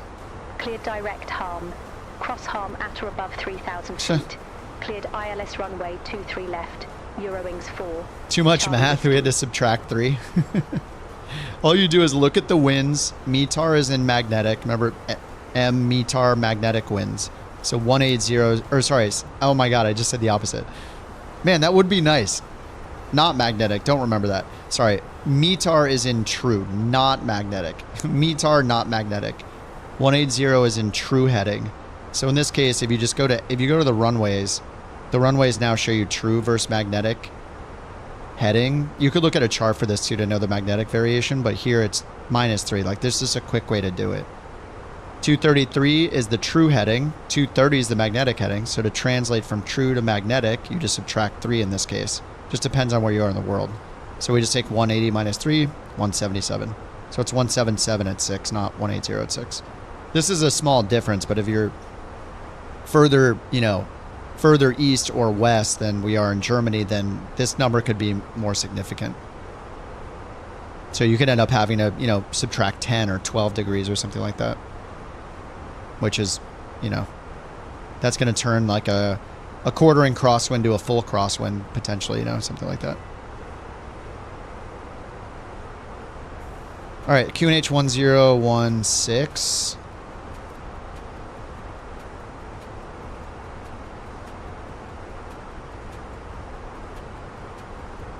Oh, where are we going? Wait, we shouldn't be going this way. Shouldn't we just be turning around? Wait, I think I messed up the flight plan. Oh, God. I did something wrong. Halmy. No, that's right. Oh, we don't need Deuce in here. Oh, Halmy's in there twice. That's a problem. That's what we needed. So we're just going to go direct to DL 422.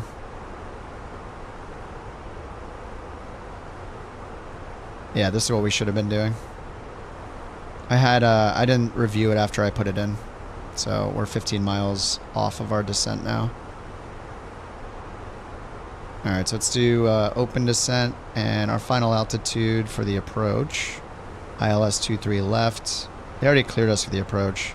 3,000 before we get the glide path or glide slope down. Alright, 3,000 managed descent. And we'll just give it some speed brakes so we can descend faster. Or we could just up our airspeed. But we're already at, yeah, we're at 280 knots. I'll just up our airspeed.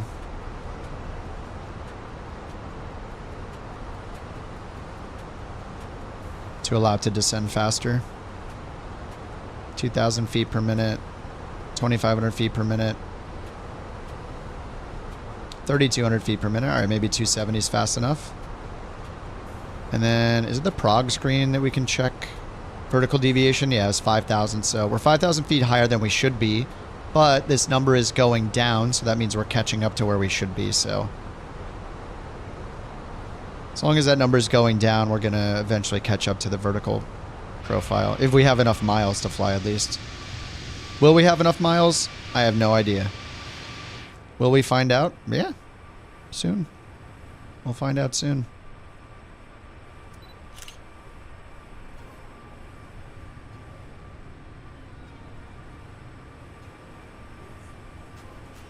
Mannschaft Airbus.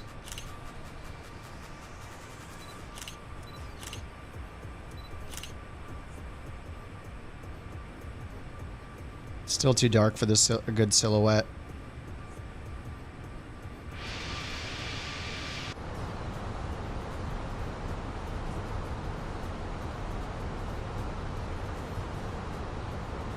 All right, outside air temp, or it's negative 14 total air temps, so we need engine anti-ice on again. Everybody sit your butts down. We're going fast.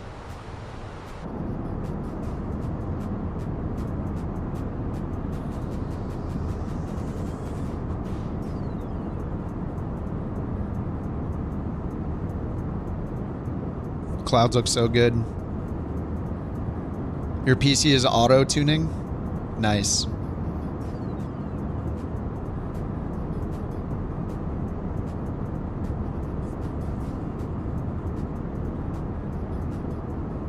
Rule of thirds. Oh yeah, you gotta. Rule of thirds is the best. Rule of thirds is a good one. Fill the frame is a good rule. You know, dude, overexpose exposures for the subject. You know. I did photography for a bit for fun. Kind of a really long time. I used to set up like full on like lights and stuff in my place, and when we have friends over and like go out for the night, we do like photo shoots. It's super fun. Photography is such a fun hobby.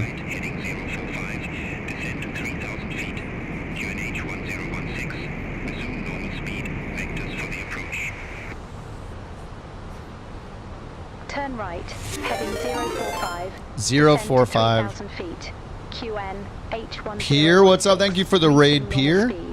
Eurowings 4. Oh, resume normal speed. Okay, I'm gonna give it. We're still catching up to the vertical profile. That's the problem. Pier, thank you for the raid. Appreciate that, man.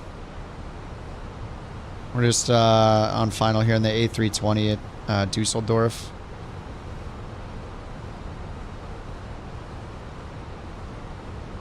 All right, 17,000. Transition is 6,000. I think they said. Still going fast to try to catch up to the vertical profile. We are still 5,000 feet off. Okay. Let's try to go faster. We have the 10,000 speed limit though.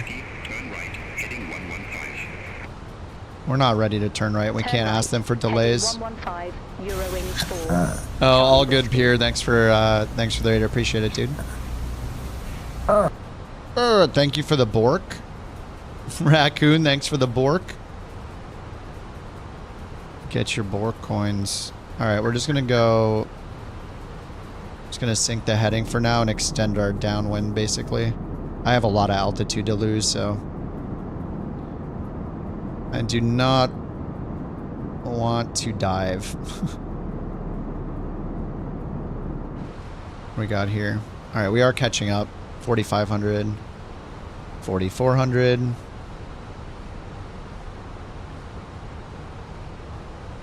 Problem is just we need to be at under 250 when we get to 10,000.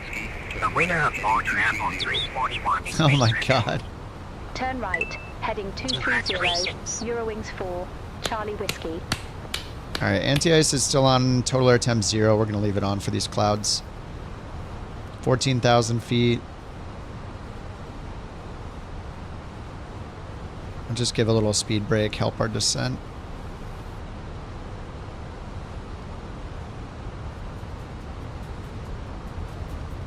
Alright, 13,000. You were gone for 5 seconds? Good. We all know what you would do if you won the BorkCoin. Fart sounds. It's for the best.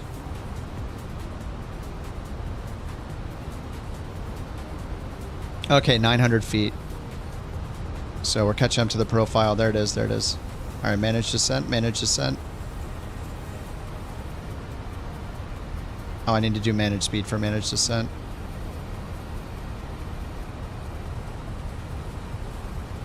Alright, manage speed should slow us down.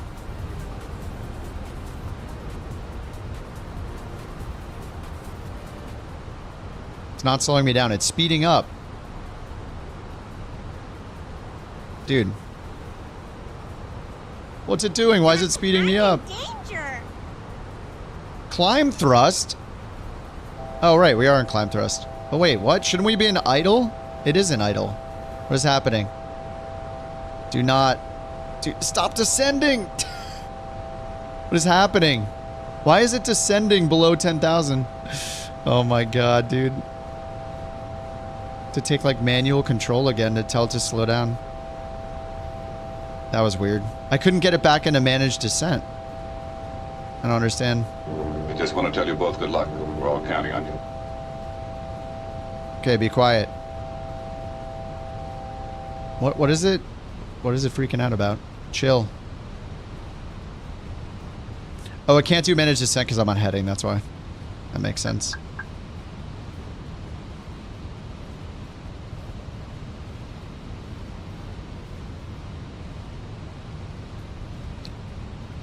Alright, LS, and we're too far out now, but that's fine.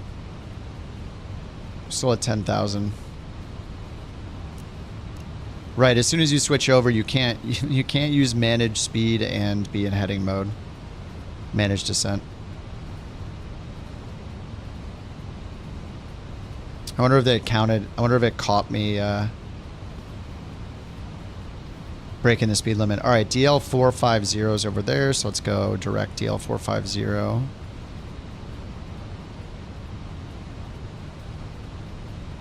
Insert and then do manage descent.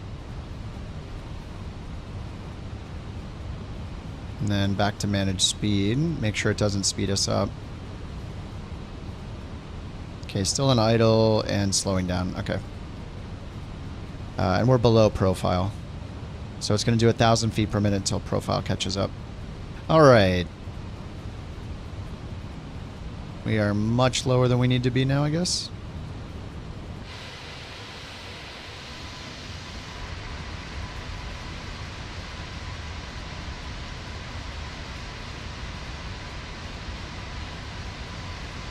Oh, Raccoon got it. Nice. Rigged. All right, total air temp is +2. Keep the anti-ice on.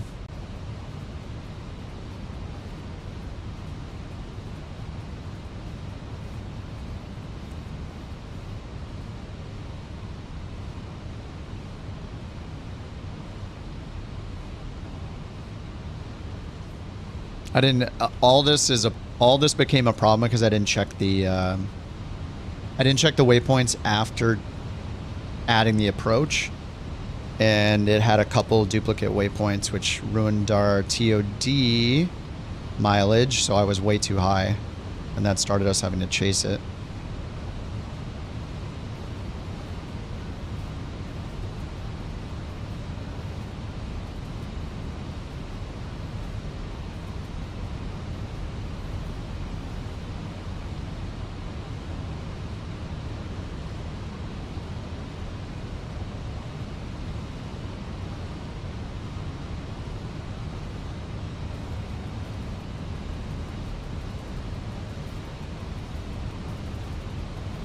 All right, let's do our landing calc here. Arrival 23 left.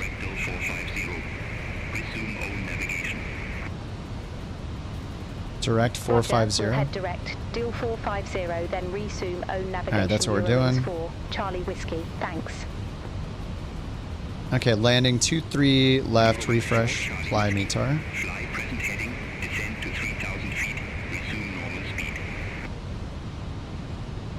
Alright, 3,000 normal speed. Fuel pred, 7.3, 128.2. That's 5, 135.5. 135.5, okay. That's low. Let's check the Dusseldorf ground chart. 2-3 left, and yeah, the terminal's down there, so we'll use low.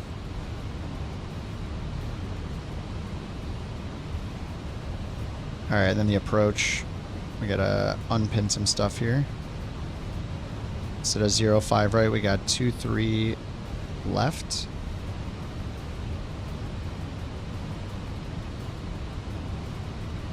Double check the weather. Few at 3,600, so we can do the Cat 1. Cat 1 DME minimums 2-3 left are 340. Alright, per phase, Barrow 340. Barrow. Okay, and then the ATIS, so we can double check real quick, 23,780.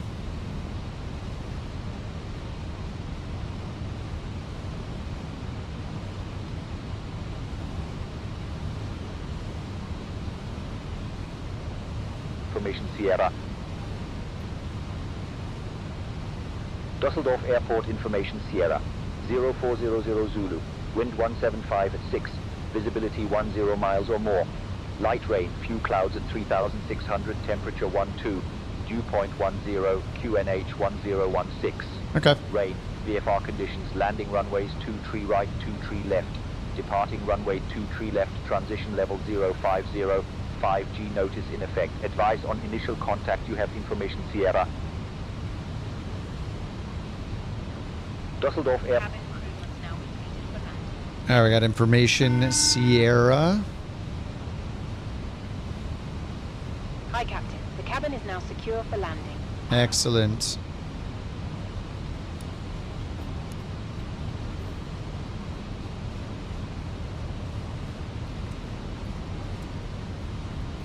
Alright, we're still at 7,000 feet. We have no DME yet. We're still like 35, 40 miles out.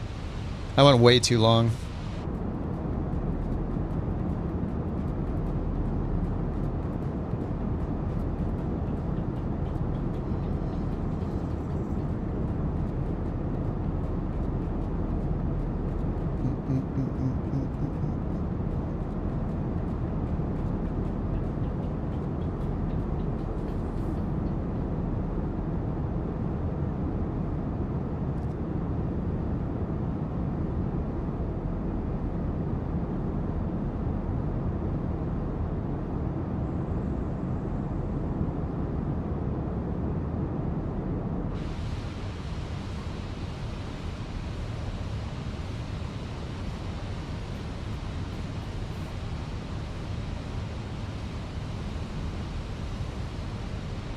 Alright, we're still 30 miles out.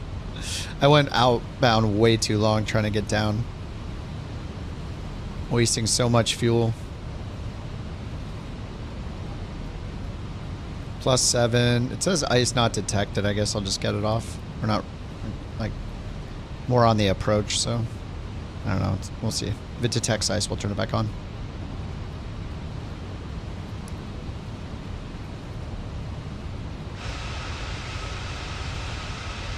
Oh no. Oh my god, not again. Crash. It's crashing.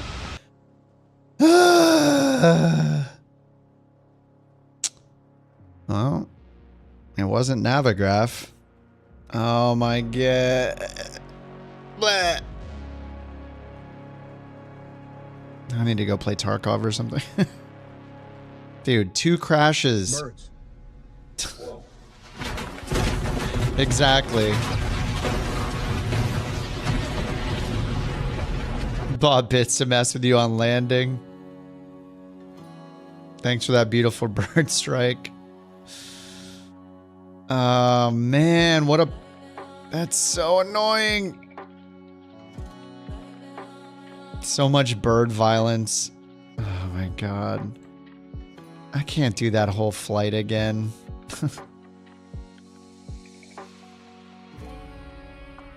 Sim update 2. Yeah, whatever they did, I wasn't crashing at all until the latest sim update. Until the latest beta build. Whatever they did in the latest beta build has been crashing me. Your sim didn't crash, but when yours did, your weather was going insane. Excuse me. I don't know what's going on. Like they messed something up big time. The day it updated to the latest sim update build, I crashed 3 times that night with the newest sim update 2 release. And now tonight I've crashed twice.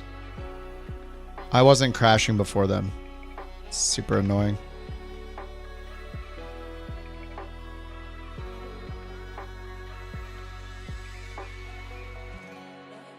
No. Cannot make the creative 15 bits. It's going to be too spammy. Way too spammy. Essentially, a BorkCoin's worth like 100 bits.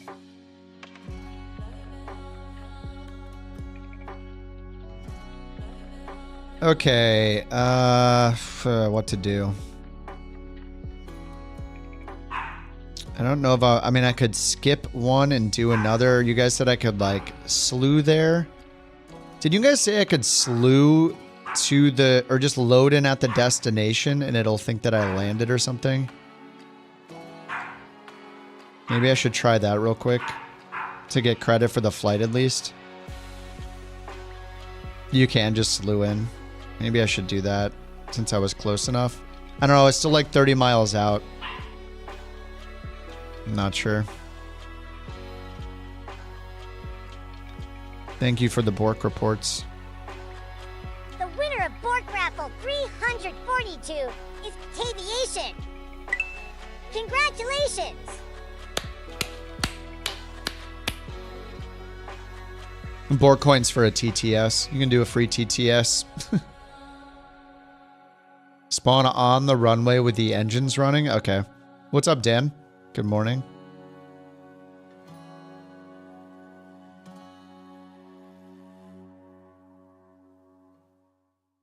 Very important to make sure the engines are running. Alrighty, on the runway at Dusseldorf. Whatever happened also crashed. Whatever happened also crashed Volanta. Oh my god. Where is that coming from?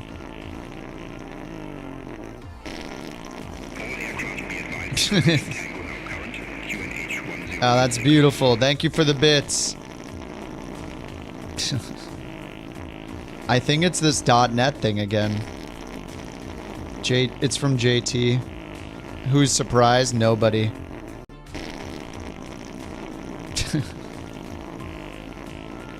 Oh my god, how long is it? Shut up.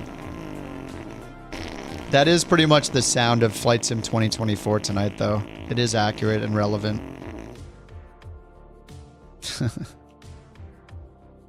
My native tongue. I want to check the crash log again. Is it? It's the same thing again. .NET runtime error followed by the sim crashing. Raccoon fact of the day, Toronto. It's from Flight Sim 2024.